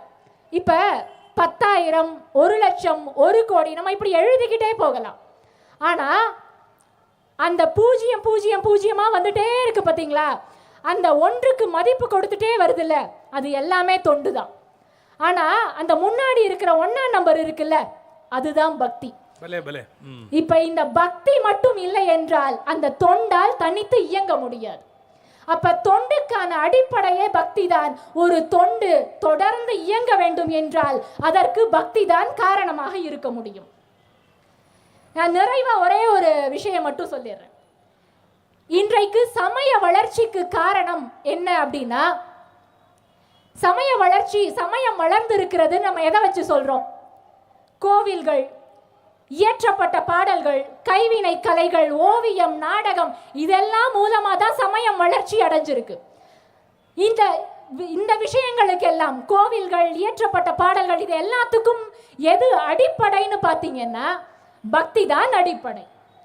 அப்ப இன்றைக்கு சமயம் உயிரூட்டப்பட்டு பொலிவோடு காலம் தாண்டியும் நிகழ்ந்து கொண்டிருக்கிறது என்றால் அதற்கு பக்தி தான் காரணமாக இருக்க முடியும். ரொம்ப எளிமையா சொல்லணும்னா, சமயத்தின் வளர்ந்த நிலை தொண்டு, அதாவது ஒரு சேச்சுரேஷன் பாயிண்ட், நிறைவுன்னு நம்ம சொல்லலாம். சமயத்தின் வளர்ந்த நிலை தொண்டு. ஆனால் அந்த சமயம் வளர்ந்த நிலையை அடைவதற்கு, சமய வளர்ச்சிக்கு காரணமாக இருப்பது பக்தி தான். அதனால் தான் பாரதி எழுதினான், பக்தி உடையார் காரியத்தில் பதறார். வித்து முளைக்கும் தன்மை போல் மெல்ல செய்து பயனடைவார். அதாவது நம்ம எல்லாருக்குமே மழை பொழியும் போது ரொம்ப ஆனந்தமா இருக்கும். அந்த மழை பொழியுதுல்ல, அதுதான் தொண்டு. ஆனா அந்த மழை பொழியறதுக்கு முன்னாடி இங்கிருந்து ஒவ்வொரு துளியாக, சிறு துளியாக கடல்ல இருந்து அது நீராவியா மேல போய் குளிர்ந்து ஒரு முழுமை நிலை பெற்று அப்புறம்தான் அது மழையாக பொழிகிறது. நம்ம மனசுல இருக்கிற எல்லா அழுக்கும் நீங்கி, காசு, பணம், பொருள் இது எல்லாத்துலயும் மேல வச்சிருக்கிற பற்றெல்லாம் நீங்கி மனம் லேசாகி நீராவியை போல் மேலே செல்கிறது. அது குளிர்ந்து போகிறது. அந்த குளிர்ந்து போய் மனம் முழுமை அடையுதில்ல, அதுதான் பக்தி. அந்த முழுமை அடைந்த நிலையில்தான் அது மழையாக தொண்டாக பொழிகிறது என்பதை நாம் புரிந்து கொள்ள வேண்டும். இப்ப இங்க மழை, அந்த தொண்டு தான் கண்ணுக்கு தெரியும். நீராவியா அது மேல போறது நம்ம கண்ணுக்கு தெரியாது. அப்ப தொண்டுதான் நம்முடைய கண்ணுக்கு புலப்படுகிறது என்பதால் நாம் பக்தியை புறம் தள்ளிவிட முடியாது. தொண்டு நடப்பதற்கே, தொண்டு தொடர்ந்து நடப்பதற்கே பக்தி தான் அடிப்படை. அதனால் சமய வளர்ச்சிக்கு பெரிதும் காரணம் தொண்டை விட பக்திதான் என்று சொல்லி நிறைவு செய்கிறேன். நன்றி, வணக்கம். ஒரு நல்ல நேரத்தில் அன்னதான சிவனை நினைவூட்டினார்கள். நம்முடைய காஞ்சி மகா சுவாமிகள் அன்னதான சிவனை அப்படி வாழ்த்தியிருக்கிறார்கள், பாராட்டியிருக்கிறார்கள். அவரை மாதிரி வருகிறவர்கள் அத்தனை பேருக்கும் வடித்து கொடுத்து கொண்டே சாப்பாடு போட்ட ஒரு பெரிய மனிதரை நம்முடைய தமிழ்நாட்டு வரலாற்றில் பார்க்க முடியாது. ஆனால் எதுவும் என்னுடைய செயல்னு அவர் சொன்னதே கிடையாது. எல்லாம் இறைவன் விட்ட வழி என்று அதை இறைவனுக்கு அர்ப்பணம் பண்ணினார். அது ரொம்ப முக்கியம். தொண்டு செய்கிறவர்கள் அகங்காரத்தோடு தொண்டு செய்யக்கூடாது. நான் பண்ணுறபார் அப்படின்ற எண்ணத்தோடு செஞ்சால் அந்த தொண்டை இறைவன் ஏற்றுக்கொள்வதில்லை. எல்லாம் அவர் கொடுத்தது, அதனால் நான் செய்கிறேன் அப்படிங்கிற அந்த உணர்வு இருக்க வேணும் அப்படிங்கிறத ரொம்ப அழகாக வெளிப்படுத்தினார். நீங்கள் சமய உலகத்தில் எடுத்துக்கிட்டிங்கன்னா திருநாவுக்கரசர், திருஞான சம்பந்தர் 2 பேருமே மரியாதைக்குரிய சமய தலைவர்கள். ஆனால் திருஞான சம்பந்தர் பாடின போது சிவபெருமான் பொற்காசு கொடுத்தார். நல்லா கவனிக்கணும். ஞான சம்பந்தர் பாடின உடனே பொற்காசு கொடுத்தார் சிவபெருமான். இப்போ பேச்சாளருக்கு காசு கொடுத்தா பல பேர் வயிறு எறிதான். சிவபெருமானே செஞ்சுருக்கிறாருப்பா. ஒரு நல்ல காரியம் பண்ணால் உடனே அவங்களுக்கு ஏதாவது தங்கத்தில் கொடுத்தனுப்பு அப்படின்னு ஞான சம்பந்தரே வாங்கியிருக்கிறாரு. என்ன அதனால ஞான சம்பந்தருக்கு பொற்காசு கொடுத்தார். அவர் என்ன பண்ணார், மக்களுக்கு அதை உணவு கொடுக்கணும் அப்படின்னு, பசி, அந்த ஊர் திருவழிமலையில் பசியாக இருக்குது, சாப்பாடு போடணும் அப்படின்னு நினச்சார். திருநாவுக்கரசரும் பாடினார் சார், அவருக்கும் பொற்காசு கொடுத்தார் சிவபெருமான். ஆனால் மார்க்கெட்டில் போய் பொருள், காய்கறி எல்லாம் வாங்கிறதுக்கு இந்த ஞானசம்பந்தருடைய காசு டிலே ஆகுது. ஆனால் திருநாவுக்கரசர் காசு போன உடனே நல்லா இருக்கு அப்படின்னு இம்மிடியேட்டாக வாங்கி கொடுத்துட்றாங்க. ஞானசம்பந்தர் மடத்தில் சமையலாகிறதுக்கு முன்னாடி திருநாவுக்கரசர் மடத்தில் சமையலாகி சாப்பிட்டு இலை வெளியே விழுது. ஞானசம்பந்தர் கேட்டார், ஏன் நம்ம மடத்தில் லேட் ஆகுதுன்னார். நம்ம காசை வாங்கிறதுக்கு முன்னாடி ஒரு தடவைக்கு 4 தடவை யோசிக்கிறான். ஆஹா, சிவபெருமான் அவருக்கு வேற காசு கொடுத்துட்டாரு, நமக்கு வேற காசு கொடுத்துட்டாரு அப்படின்னு நேராக சிவபெருமான்ட்டே சண்டைக்கு போயிட்டாரு. எப்படி கேட்டார் தெரியுமா? வாசி தீரவே காசு நல்குவீர். ஏங்க என்னுடைய காசு கொஞ்சம் மாற்று கம்மியாக இருக்குது, சிவபெருமானுடைய அந்த திருநாவுக்கரசருடைய காசு வேல்யூ கூட இருக்குது, வாசி தீரவே காசு நல்குவீர், அவருக்கு ஏன் நீங்கள் மதிப்பு கூடின காசு கொடுத்தீங்க அப்படின்னு சண்டை போடலை. எனக்கு என்ன தகுதி இல்லை சொல்லுங்க. ஒரே பதில் சிவபெருமான் சொன்னது, நீ பாடிட்டு சும்மா போற ராஜா, அவர் பாடிட்டு உழவார பணி செய்து உடம்பால வணங்கி கோயிலுக்கு சேவை பண்ணிட்டு போறாருரா, என்ன இருந்தாலும் உழைப்புக்கு நான் ஊதியம் கூட கொடுக்கணுமா இல்லையான்னு கேட்டார். உழைப்புக்கு நான் கூட கொஞ்சம் ஊதியம் கொடுக்கணுமா இல்லையா? எவ்வளோ அருமையான கேள்வி பாருங்க. வெறும்னா பக்தி பண்ணிட்டு போறவனை விட பக்தி பண்ணிட்டு கோயிலுக்கு பணி பண்ணிட்டு போறானே அவனை சிவபெருமான் நேசிக்கிறார் அப்படிங்கிறத திருநாவுக்கரசருடைய வாழ்க்கை நமக்கு புரிய வைக்கிறது. அதெல்லாம் ரொம்ப அழகாக அவங்க நினைவூட்டினாங்க. அதில் பக்தி தான் காரணம்னு சொன்னாங்க. அதை நம்ம மறுக்க முடியாது. அவங்களுக்கு நம்முடைய வாழ்த்து. இப்போ திருச்சிராப்பள்ளியில் இருக்கிற கல்லூரி பேராசிரியர் டாக்டர் திரு நீலகண்டன் அவர்கள் நகைச்சுவை, சிந்தனை எல்லாத்திலையும் வல்லவர், நல்ல பேச்சாளர், மிகச்சிறந்த நல்ல பேச்சாளர். அருமை தம்பி நீலகண்டன் அவர்களை உரையாற்ற அன்போடு அழைக்கிறேன். வணங்குதலுக்கும் போற்றுதலுக்கும் உரிய நடுவர் பெருந்தகை அவர்களே, என் எதிரே மலையில் ஒரு கடவுள் இருக்கிறார், இந்த மைதானத்தில் 1000 தொண்டர்களை கடவுளாக நான் பார்க்கிறேன். சிவனுக்கு கூட ஒரு ராத்திரி தான் சிவராத்திரி. எல்லா ராத்திரியும் எல்லா ஊர்களிலும் தமிழ் தொண்டு செய்து எல்லா இரவுகளிலும் கண் விழிப்பதால் சிவத்துக்கு எல்லா ராத்திரியும் சிவராத்திரி தான். சில ஊர்களில் மலை மீது கடவுள் இருப்பார், ஆனால் மலையே இறைவனின் திருமேனியாக வீற்றிருக்கிற இந்த அண்ணாமலை மண்ணில் எனக்கு நின்று கொண்டு இப்படி தொண்டாற்றுவதற்கு எனக்கு 2 அருள். ஒன்று சிவனின் அருள், ஐயா சொல்வேந்தர் சிவத்தின் அருள் கிடைத்ததால் உங்கள் முன்னால் நிற்கிறேன். எனக்கு என்னை மேடைக்கு அழைக்கிற போது இணைப்புரை வழங்கியவர், தொண்டே என்கிற அணியில் பேசுகிறவர் திருமதி எழிலரசி, திருமதி நீலகண்டன் என்றே சொன்னார். 2-3 முறை திருமதி நீலகண்டன் என்றே சொன்னார். ஆமாம், எம்பரான் நீலகண்டன் திருமதிக்கு இடத்தை கொடுத்த இடம் திருவண்ணாமலை தான். இடத்தை கொடுத்தான், உடலின் இடப்பாகத்தை கொடுத்தான். அவன் திருமதிக்கு இடத்தை கொடுக்கிற போது நீலகண்டன் நானும் திருமதிக்கு கொடுத்த இடம் அழைப்புதலில் பெயர் என்பதனால், நடுவர் அவர்களே, இந்த உலகத்தில் பக்கத்தில் இருக்கிற அரை அணி நல்லூர் என்று அன்றைய பெயர், அரகண்ட நல்லூர் என்பது இன்றைய பெயர். ஞான சம்பந்தர் நாளும் இன்னிசையால் தமிழ் பரப்பிய தொண்டர் ஞான சம்பந்தர். நாளும் இன்னிசையால் தமிழ் தொண்டு செய்த ஞான சம்பந்தர் அந்த அரையணி நல்லூருக்கு வருகிறார். அந்த மலை மீது சுற்றி வலம் வந்து இறைவனை தரிசிக்கிறார். தொண்டர்கள்தான் ஞான சம்பந்தருக்கு காட்டுகிறார்கள். அங்கிருந்து அதோ அந்த மலைதான் திருவண்ணாமலை என்று ஞான சம்பந்தருக்கு தொண்டர்கள் காட்டுகிறார்கள். அங்கிருந்து கொண்டே அண்ணாமலையே இறைவன் திருமேனியாக இருப்பதை கண்ணால் பருகி காதலால் கசிந்து கலந்த நான் என்று ஞானசம்பந்தர் பாடுகிறார். இந்த சிவராத்திரி சிவராத்திரி என்கிறார்களே, அந்த சிவராத்திரி என்றால் என்ன பொருள்? 1000 ஆண்டு பார்க்கடலை கடைந்தார்கள் தேவர்கள். 1000 ஆண்டு என்ற கணக்கை வாரியார் சுவாமிகள் சொல்கிறார். 1000 ஆண்டு பார்க்கடலை கடைந்தார்கள் தேவர்கள், அமுதம் வரும் என்று. ஆனால் அந்த வாசுகி என்கிற பாம்பையே கயிறாக கொண்டு இழுத்ததனால் வலி தாங்காமல் அந்த பாம்பு விஷத்தை கைக்கிவிட்டது. உடனே எல்லோரும் ஓடிவிட்டார்கள். அந்த விஷம் வெளியே வந்தால் உலகத்து உயிர்கள் அழிந்து விடுமே என கருதி ஆழ இலை மீது கொண்டு வர சொன்னதனால் சுந்தரர் ஆளாள சுந்தரர் ஆனார். அந்த விஷத்தை உருட்டி திரட்டி விழுங்கினால் உள்ளே இருக்கிற ஆன்மாக்கள் அழிந்து போகும், உமிழ்ந்தால் உலகத்து உயிர்கள் அழிந்து போகும். எனவே விழுங்காமலும் உமிழாமலும் கண்டத்திலேயே தேக்கி வைத்த தொண்டன்தான் நீலகண்டன். இந்த சமயத்தில்தான் கடவுளே தொண்டனாக பார்த்த சமயம் நம்முடைய சமயம். பகவான் ராமகிருஷ்ணர் சொல்கிறார், இந்த உலகத்தில் இருக்கிற எல்லா சமயமும் தன்னுடைய பின்பற்றாளர்களுக்கு, தன்னுடைய சமயத்தை சார்ந்தவர்களுக்கு ஒரு சட்டை தைத்து கொடுக்கிறது. அந்த சட்டை 10 நாளும் போட்டுக்கணும், 10 போட்டுக்கணும், பிடிச்சாலும் போட்டுக்கணும், பிடிக்காட்டாலும் போட்டுக்கணும்.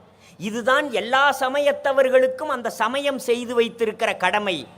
ஆனால் இந்து சமயம் சட்டை தைத்து கொடுக்கவில்லை, எல்லார் கையிலும் துணியை மட்டும் கொடுத்து விட்டது. உனக்கு பிடிச்ச மாதிரி சட்டை தைச்சிக்கலாம், பிடிச்ச நேரத்தில் சட்டை தைச்சிக்கலாம், முழுக்கை சட்டை வேணுமாலும் தைச்சிக்கலாம், அரக்கை சட்டை தைச்சிக்கலாம், நடுவுரையா மாதிரி ஜிப்பா தைச்சிக்கலாம், இல்லை சட்டையே எனக்கு பிடிக்காதுன்னா போத்திக்கலாம், இல்லைன்னா காத்தாட இருக்கலாம், இல்லை கட்டிக்கலாம், இல்லை விரிச்சு போட்டு படுத்துக்கலாம். இந்த சுதந்திரத்தை இந்த உலகத்தில் இந்து சமயம் மட்டும்தான் தந்திருக்கிறது அடியவர்களுக்கு. பகவான் ராமகிருஷ்ணர் சொல்கிறார் இப்படி. அதனால்தான் எனக்கு செல்வம் வேண்டும் என்கிறவன் திருப்பதியை வணங்குகிறான், எனக்கு கல்வி வேண்டும் என்கிறவன் கலைமகளை வணங்குகிறான், எனக்கு அழகு வேண்டும் என்கிறவன் முருகனை வணங்குகிறான், எனக்கு வீரம் வேண்டும் என்கிறவன் ஆஞ்சநேயனை வணங்குகிறான். இந்த சுதந்திரம் இந்து சமயம் தந்திருக்கிறது என்கிறார்கள். ஐயா அவர்கள் கண்ணப்பரை பற்றி சொன்னீர்கள். சாப்பாட்டை கொடுத்தாருன்னு சொன்னீங்க. தவத்திரு குன்றக்குடி அடிகளாரிடம் ஒரு சின்ன பையன் கேட்டான், சார் சாமி கடவுளுக்கு நாம் படைக்கிறோமே, இந்த படையலையெல்லாம் கடவுள் எப்போ சாப்பிடுவாருன்னா சார். இது அருமையான கேள்வி இல்லையா? உடனே தவத்திரு குன்றக்குடி அடிகளார் சொன்னார், எல்லாருக்கும் சாப்பாடு கிடைச்சதுக்கு அப்புறம் கடவுள் சாப்பிடுவாருப்பா என்று சொன்னார். நடுவர் அவர்களே, கடவுளுக்கு படைக்கிற வரைக்கும் நாம விரதம் இருக்கணும். இதுதானே நம்ம வீட்டு கட்டளை. கடவுளுக்கு படைக்கிற வரை நாம விரதம் இருப்போம். ஆனால் நமக்கு எல்லோருக்கும் கிடைக்கிற வரை கடவுள் விரதம் இருக்கிறார் என்று சொன்னவர் மகான் தவத்திரு குன்றக்குடி அடிகளார். அவர்கிட்ட போய் ஒரு முறை கேட்டாங்க, சாமி கண்ணப்பர் குரு பூஜை வருதுங்க, சாமி நீங்கள் வரணும்னாங்க. கண்ணப்பர் குரு பூஜைக்கு நீங்கள்லாம் என்ன பண்ணுவீங்கன்னார். கண்ணப்பர் திருவுருவ படத்தை வைப்போம் சாமி, அவருடைய பெருமையை சொல்லுவோம், காலத்தி அப்பருக்கு கண்ணப்பனை கதையை சொல்லுவோம், சமய சொற்பொழிவு செய்வோம், கடைசியாக அன்னதானம் பண்ணி அனுப்பிடுவோம் நாங்கள். அப்போ தவத்திரு குன்றக்குடி அடிகளார் சொன்னார், யோ கடவுளுக்கு கண்ணையே அப்பினான் இல்லையா? அந்த கண்ணப்பர் பூஜைக்கு செய்ய வேண்டியது உண்மையான குரு பூஜை என்ன தெரியுமா? கண் சிகிச்சைக்கு காசு இல்லாதவர்களுக்கு இலவச கண் சிகிச்சை முகாம் நடத்துங்கள். கண் பார்வை இல்லாதவர்களுக்கு கண்தானத்தை பற்றி சொல்லுங்கள். அதுதான் ஐயா கண்ணப்பருக்கான குரு பூஜை என்று சொன்னாரே, அந்த தொண்டுதான் இந்த பாதை. என்னுடைய அணித்தலைவர் சொன்னார், வள்ளலாரை சொன்னார்.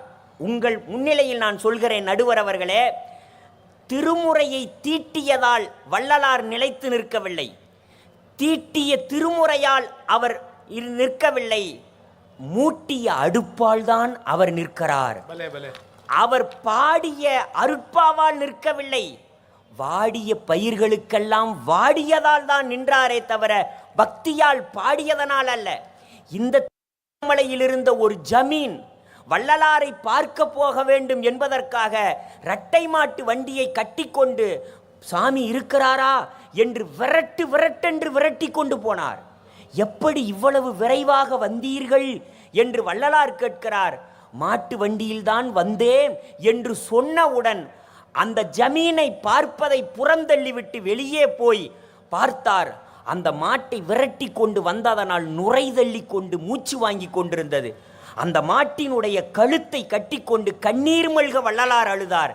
என்னால் தானே உனக்கு இவ்வளவு சிரமம் வந்தது, என்னை மன்னித்து விடு என்று கழுத்தை கட்டிக்கொண்டு ஒரு கன்றுக்குட்டி போல அழுதாரே, அந்த தொண்டுதான் இந்து சமயத்தை வாழ வைக்கிறது.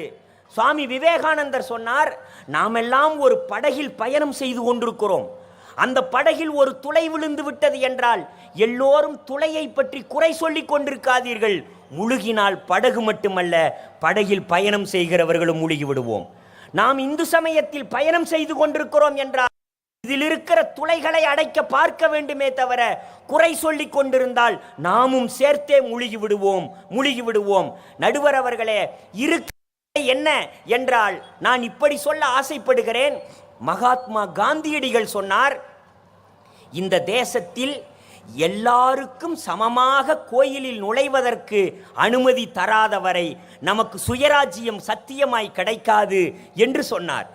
எல்லோருக்கும் நீங்கள் சமூக விடுதலை தர வேண்டும் என்பதற்காகத்தான் கோயில் நுழைவு போராட்டத்தை காந்தியடிகள் கையில் எடுத்தார். சில பேர் சொன்னார்கள், நீங்கள் இப்படி கோயிலில் எல்லோரையும் அழைத்து கொண்டு போவதனால் இந்து மதம் தன்னுடைய புனிதத்தை இழந்து விடாதா என்று கேட்டார்கள். இந்து மதம் அழிந்து விடாதா என்ற போது காந்தியடிகள் சொன்னார், என் செயலால் இந்து மதம் அழிந்தால் அழியட்டும். நான் இந்து சமயத்தை காப்பாற்ற வந்தவன் இல்லை, இந்து சமயத்தின் முகத்தை மாற்ற வந்தவன். இங்கே இருக்கிற சில பேரை நீங்கள் கோயில் கருவறைக்குள் நுழையக்கூடாது என்று புறம் தள்ளிவிட்டு நீங்கள் கடவுளை வணங்கினால் அவர்கள் எல்லாம் இந்து சமயத்தில் இருக்கிற ஜெனரல் டயர்கள் என்று நான் சொல்வேன் என்று சொன்னவர் காந்தியடிகள். குறித்து வைத்துக் கொள்ளுங்கள். ஜாலியன் வாலாபாக் அமிர்தசரஸில் ஜாலியன் வாலாபாக் படுகொலையில் ஆயிரக்கணக்கானவர்களை கொன்று குவித்தவன் ஆங்கிலேயன் ஜெனரல் டயர். அந்த வார்த்தையை காந்தியடிகள் யாருக்கு பயன்படுத்துகிறார் என்றால், சிலரை தீண்டாதவர்கள், தொட்டால் தீட்டு பட்டால் பாவம் என்று சக மனிதர்களை நீங்கள் ஒதுக்குவீர்களே, ஆனால் அந்த தீண்டாமை என்கிற பாவகரமான செயலுக்காக நான் இந்து மதத்தை வெறுக்கிறேன் என்று சொன்னார். இப்பொழுது சொல்லுங்கள், எல்லோரும் சமம் என்ற தொண்டு மனப்பாங்கு வேண்டுமா, இல்லை கடவுளை மட்டுமே வணங்குகிற பக்தி மார்க்கம் நமக்கு தேவையா என்று யோசிக்கலாம் என்கிறேன் நான். திருமுருக கிருபானந்த வாரியார் ஆற்றாத தொண்டா, டயருக்குள்ள டியூபு, டியூபுக்குள்ள காத்து, உடம்புக்குள்ள உசுறு, உசுருக்குள்ள கடவுள்னார் சார். நீங்க சைவ சித்தாந்தத்தை இதைவிட யாரும் எளிமையாய் சொல்லிவிட முடியாது. அந்த வாரியார் சுவாமிகள் சொல்லுகிற கதை எல்லாருக்கும் தெரியும். ஒரு பெரிய பணக்காரன் இருந்தான் சார். அவன் கோயில் கடவுளுக்கு தன்னுடைய வாழைத்தோப்பிலிருந்து வரக்கூடிய முதல் வாழைத்தார கடவுளுக்கு கொடுத்து அனுப்புனான் சார். கொடுத்து அனுப்புனான். அவன் தோட்டத்தில் வேலை பார்க்குற சாம்பான்னு ஒருத்தன், நான் போகும்போது மதியான கஞ்சி வீட்டில் குடிக்க போகும்போது கோயிலில் கொடுத்துட்றேன் சாமின்னா. அப்போ கொண்டு போய் வாழைத்தார வீட்டில் சாத்தி வச்சுட்டு அவன் கஞ்சி குடிச்சுக்கிட்டு இருந்தான். அவன் வீட்டில் இருந்த ஒரு பையன் 4 காலால் நடந்து வந்து அவன் தாறு உயரந்தான் சார் இருந்தான்.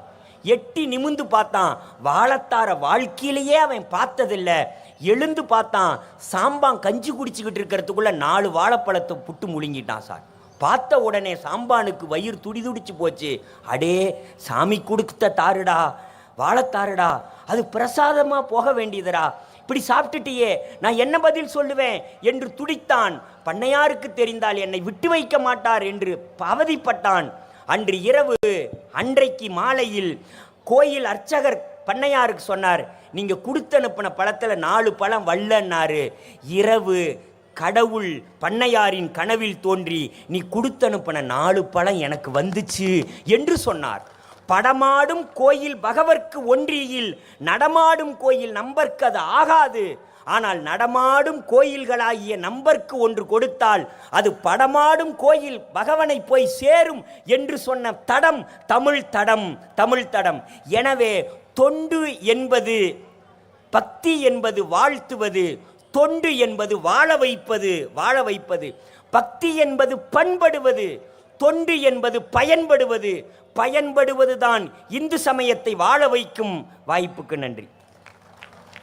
அருமையாக ஒரு சமய தொண்டு பசியாற்றுவதாக இருக்க வேண்டும் என்கிற ஒரு நல்ல நிகழ்வை ரொம்ப அழகாக நீலகண்டன் அவர்கள் குறிப்பிட்டார்கள். நான் இப்போ 2 தலைப்பிலையும் ஒரு கருத்தை சொன்னால் தீர்ப்புக்கு வருவதற்கு எளிமையாக இருக்கும். பக்தி என்பது அடங்கா பிடாரியாக இருக்கிற நம்முடைய மனதை அடக்கி இறைவனிடத்தில் செலுத்துகிற ஒன்று. இதை செய்தால் என்ன நடக்கும்? நாம் உயருவோம், நாம் இறைத்தன்மை அடைவோம். அதன் மூலமாக ஞானியாக, இந்த திருவண்ணாமலை எத்தனை ஞானியர்கள் இருந்தார்கள்? ஞான தபோதனரை வாவென்றழைக்கும் அண்ணாவல். அப்படி எத்தனை ஞானிகள் பக்தியினாலே இந்த இடத்துல வந்து உய்வு பெற்றார்கள். அதே மாதிரி நாமளும் பக்தியினாலே நாம் வளரலாம். இதை மனசில் வச்சுங்க. இறைவன் திருவடியை சென்று சேரலாம், மனசில் வச்சுங்க. அடுத்தது, தொண்டு என்பது என்ன? இந்த இந்தியாவில் ராமகிருஷ்ண மடம் தொடங்கினார் விவேகானந்தர். எதுக்காக தொடங்கினார்? அவருக்கு கண்கண்ட கடவுள் ராமகிருஷ்ணர், அவரை பக்கத்திலே பார்த்துக்கிட்டு இருக்கிறார். ஆனால் அவர் என்ன சொன்னார்? ஒரு வெள்ளம் வந்தால், ஒரு நோய் வந்தால் இந்த நாட்டு மக்கள் அற்ப புழுக்களை போல நடத்தப்படுகிறார்கள். அவங்களுக்கு துணிமணி வேணும், அவங்களுக்கு வாழ்வு ஆதாரம் வேணும், அவங்களுக்கு உணவு வேணும். அதெல்லாம் கொடுக்கறதுக்கு நாம் ஒரு துறவிகள் சங்கத்தை உருவாக்க வேண்டும் அப்படின்னு அந்த ராமகிருஷ்ண இயக்கத்தை வித்திடுகிறார் நம்முடைய விவேகானந்த சுவாமி. ஒன்று நீங்கள் மறந்துடக்கூடாது, விவேகானந்தர் துறவுக்கு போகிற போது ஒருவேளை பசிக்கு அவருக்கு சப்பாத்தி கூட கிடைக்கல, ஒரு காஞ்ச ரொட்டி கொடுக்குறாங்க. அவர் எழுதுறாரு, நான் காஞ்ச ரொட்டியை கடிச்சா என் ஈரிலேருந்து ரத்தம் வரும். காஞ்ச ரொட்டி. அதுக்கு அடுத்த வார்த்தை சொல்றார், யார்தான் பிச்சை போடுகிறவர்கள் நல்ல பொருள் போடுவார்கள், காய்ந்த ரொட்டியை தின்க முடியாத ரொட்டியை போடுவார்கள், அதை கடித்தால் ஈரிலிருந்து ரத்தம் வரும். பல நாட்கள் நான் பட்டினியோடு இருந்திருக்கிறேன். அவர் சொல்றாரு, சில நாட்களில் நான் உணவில்லாமல் மயங்கி விழுந்து விடுவேன். விவேகானந்தருடைய வார்த்தை. அடுத்த வார்த்தை ரொம்ப அழகு, நான் மயங்கி விழுந்து விட்ட பிறகு நல்ல வேளை மழை பெய்யும் அது தெளிக்கிற தண்ணீரில் எழுந்திருக்கிறேன்கிறார். இப்படி பட்டினி இருந்த விவேகானந்தர் பிற்காலத்தில் நீங்க கவனிச்சீங்கன்னா ராமகிருஷ்ண மடம் எங்க வெள்ளம், புயல், பூகம்பம், கொரோனா எது வந்தாலும் சரி ஆயிரக்கணக்கான பேருக்கு மருந்து, போர்வை, தலகணி, சாப்பாடு, மூட்டை மூட்டையா அரிசி எல்லாம் கொடுத்தது அப்படின்னு சொன்னா அந்த விவேகானந்தர் ராமகிருஷ்ணன் மீது கொண்ட பக்தி ஒரு காரணம். அதை விட சமயம் வளருவதற்கு தொண்டு தேவை என்கின்ற விவேகானந்தருடைய சிந்தனை இன்னொரு காரணம். இது ரெண்டையும் மனதில் வைத்துக்கொண்டு நீங்க கொஞ்சம் ஆழமா சிந்திக்கணும். இன்றைய தலைப்பு இருக்கு பாருங்க, அது ஒரு நுட்பமான ஒரு தலைப்பு, ரொம்ப ஆழமா யோசிக்க வேண்டிய தலைப்பு. உங்கள் வளர்ச்சி என்பது வேறு, இந்து சமய வளர்ச்சி என்பது வேறு. இந்த வேறுபாடு பல பேருக்கு தெரியாது. இப்ப நல்ல நுட்பமா மறுபடியும் சொல்றேன், புரிஞ்சுக்கங்க. ஒரு இந்துவின் வளர்ச்சி என்பது வேறு, இந்து சமயத்தின் வளர்ச்சி என்பது வேறு. ஒரு முரடனா இருக்கிறவன், காமுகனா இருக்கிறவன், திருட்டுத்தனம் பண்றவன் அவன் என்ன பண்றான், ஐயோ நான் இப்படி இருக்கிறேனேன்னு வருந்தி சச்ச இனிமே கடவுள் பேரால சத்தியம்பா நான் தப்பு பண்ண மாட்டேன், நான் யோகியனா இருப்பேன் அப்படின்னு மாறுனா அது ஒரு இந்துவின் வளர்ச்சி. புரியுதா? காமத்தினால திருநீலகண்டர் ஒரு விலைமகள் வீட்டுக்கு போயிட்டாரு. வீட்டுக்கு வர்றாரு, மனைவியை தொட வரும்போது அவர் சொன்னா எம்மை தீண்டு வீராயின் திருநீலகண்டம் அப்படின்னா, தொடாத, தொட்டா திருநீலகண்டத்து மேல சத்தியம் அப்படின்னு. உடனே என்ன பண்ணாரு, பேதிய ஆணை கேட்ட பெரியவர் பெயர்ந்து நீங்கி, நான் எவ்வளவு பெரிய தவறு பண்ணிட்டேன், ஒரு விலைமகள் வீட்டுக்கு போயிட்டு என் மனைவியை தொட வந்துட்டேனே. நீங்க கொஞ்சம் யோசிக்கணும், ஏன் அந்த அம்மா வேண்டாம்னு சொன்னா? Sir, AB 2 team, CD 2 team, இவங்க 4 பேர்ல யார் ஜெயிச்சாங்களோ அவங்களுக்கு கப்பு. ஏயும் சியும் மோதுறாங்க, பியும் டியும் மோதுறாங்க. இதுல டி ஜெயிச்சது, அதுல பி ஜெயிச்சது. அந்த 2 பேரும் மோதுனாங்க. அந்த ஜெயிச்சவர் என்ன சொல்லுவாங்க தெரியுமா? இவர் 4 டீமையும் ஜெயிச்சவர்னு சொல்லுவாங்க. இதை நீங்க புரிஞ்சுக்கிறது கொஞ்சம் கஷ்டம், கொஞ்சம் ஆழமா சிந்திக்கணும். அதாவது திருநீலகண்டர் மனைவி என்ன நினைச்சார்னு நீங்க புரிஞ்சுக்கணும்.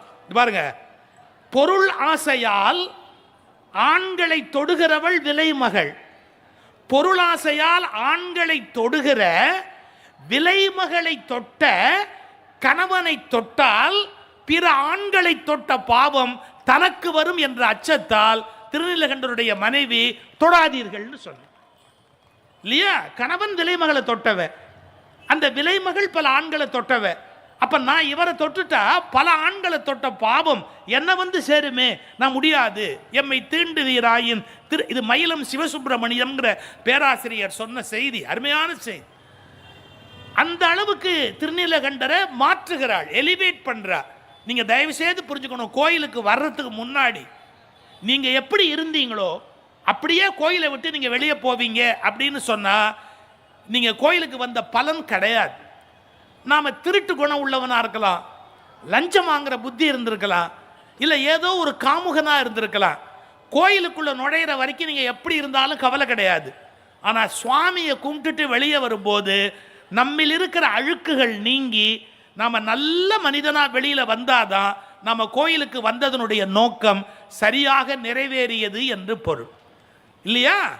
அப்போ கோயிலுக்குள்ள போகிற ஒரு மனிதன் எலிவேட் ஆகி உயர்ந்து வெளியே வருவதற்கு காரணம், ஒரு இந்துவின் வளர்ச்சிக்கு காரணம் அவனுடைய பக்தி, இறைவன் மீது உள்ள பக்தி ஒரு இந்துவின் வளர்ச்சிக்கு காரணம். இந்துவின் வளர்ச்சி என்பது வேறு, இந்து சமயத்தின் வளர்ச்சி என்பது வேறு. மதம்ங்கிற ஒரு நிறுவனம் வளரணும் அப்படின்னு சொன்னா இந்த நாட்டுக்குள்ள பிற மதங்கள் எப்படி நுழைய முடிஞ்சது? இது எப்பேற்பட்ட பூமி? இந்த இடத்துல வந்து வேறு ஒரு மதம் இங்க உள்ள வந்திருக்க முடியுமா? அவங்க எப்படி அந்த மதத்தை பரப்ப முடிஞ்சது? ஒரே காரணம் என்னன்னா, ஆஸ்பத்திரி கட்டினாங்க, பால் பவுடர்ல பால் கொடுத்தாங்க, வர்றவங்களுக்கு சாப்பாடு போட்டாங்க, யார் இருந்தாலும் படிக்க வைக்கலான்னு படிக்க வச்சாங்க. ஏன் இதை இந்துக்கள் பண்ணியிருக்க முடியாதா? பசியா இருந்தவனுக்கு சாப்பாடு போட்டிருக்க முடியாதா? நாம பால் பவுடர் கொடுத்துருக்க முடியாதா? அவனுக்கு நோய் தீர்க்கிறதுக்கு மருத்துவமனை கட்டியிருக்க முடியாதா? எல்லாம் முடியும். நாம் பக்தியில் கவனம் செலுத்திய அளவு தொண்டுகளில் கவனம் செலுத்தாமல் விட்டுவிட்டதால் தான் இந்த சமயம் இன்றைக்கு ஒரு சிக்கலான சூழ்நிலையில் இருக்கு. நான் திருக்கோயில் முன்னாடி உட்கார்ந்து சத்தியம் பண்றேன், நாம் தொண்டுகளை சரியாக செய்திருந்தால் அந்நிய மதங்கள் இந்தியாவில் வேர் ஊன்றி இருக்கவே முடியாது, அவை அப்போதே காணாமல் போயிருக்கும். இப்ப கொஞ்சம் நல்லா புரிஞ்சுக்கிட்டீங்களா? இந்துவின் வளர்ச்சி என்பது பக்தி, இந்து சமயத்தின் வளர்ச்சி என்பது தொண்டு.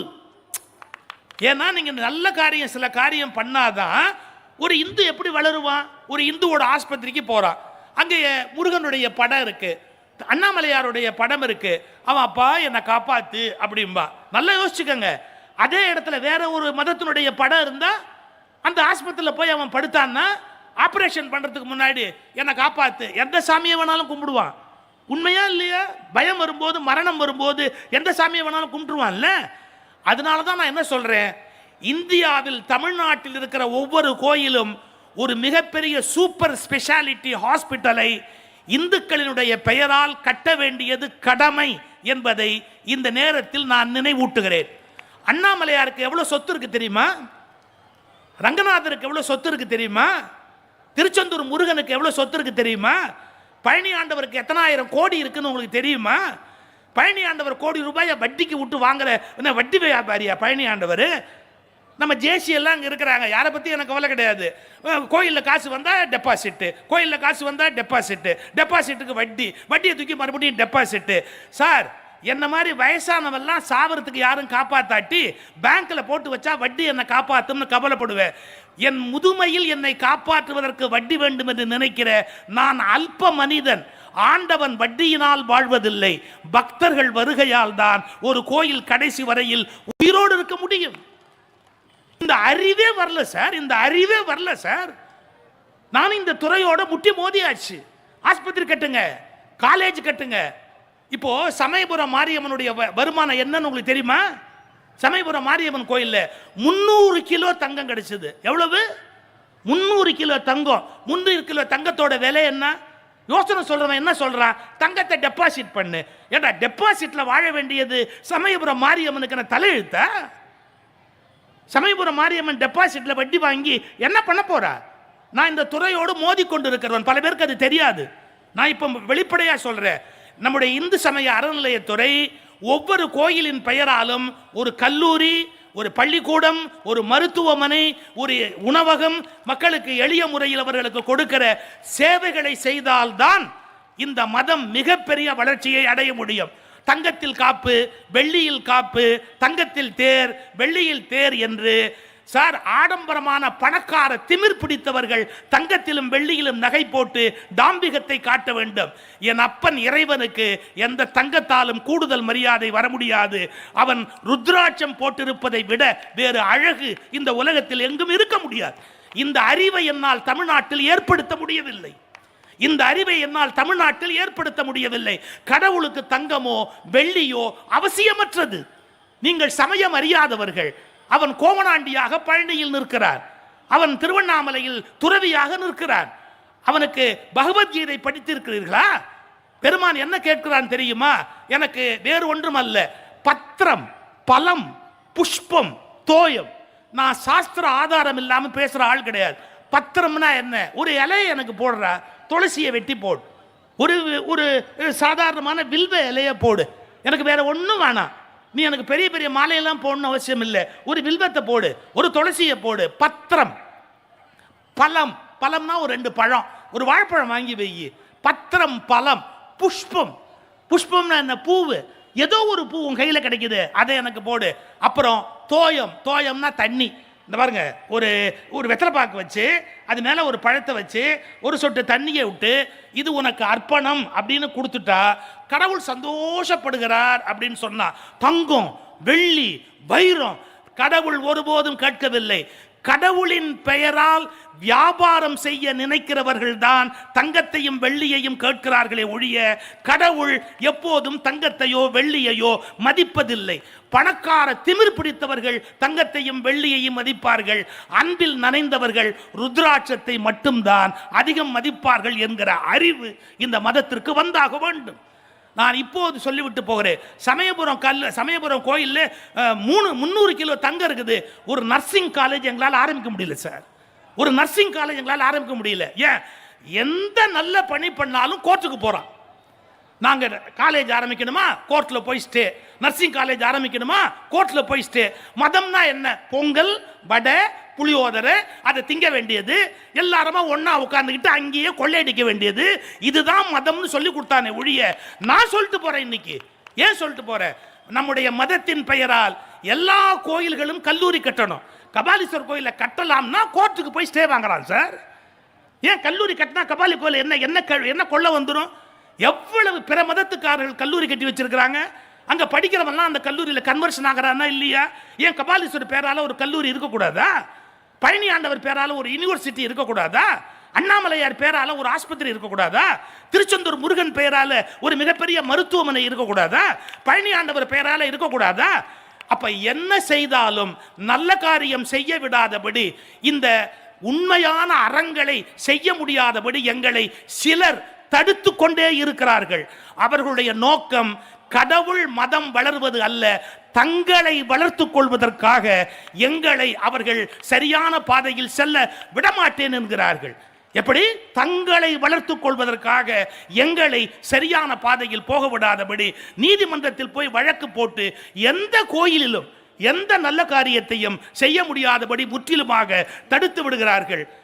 எனவே நான் மிகுந்த அன்போடு உங்களை கேட்டுக்கொள்கிறேன், தயவு செய்து இந்து மத வளர்ச்சிக்கும் இந்து சமய வளர்ச்சிக்கும் இந்துவின் வளர்ச்சிக்கும் வித்தியாசம் இருக்கிறது.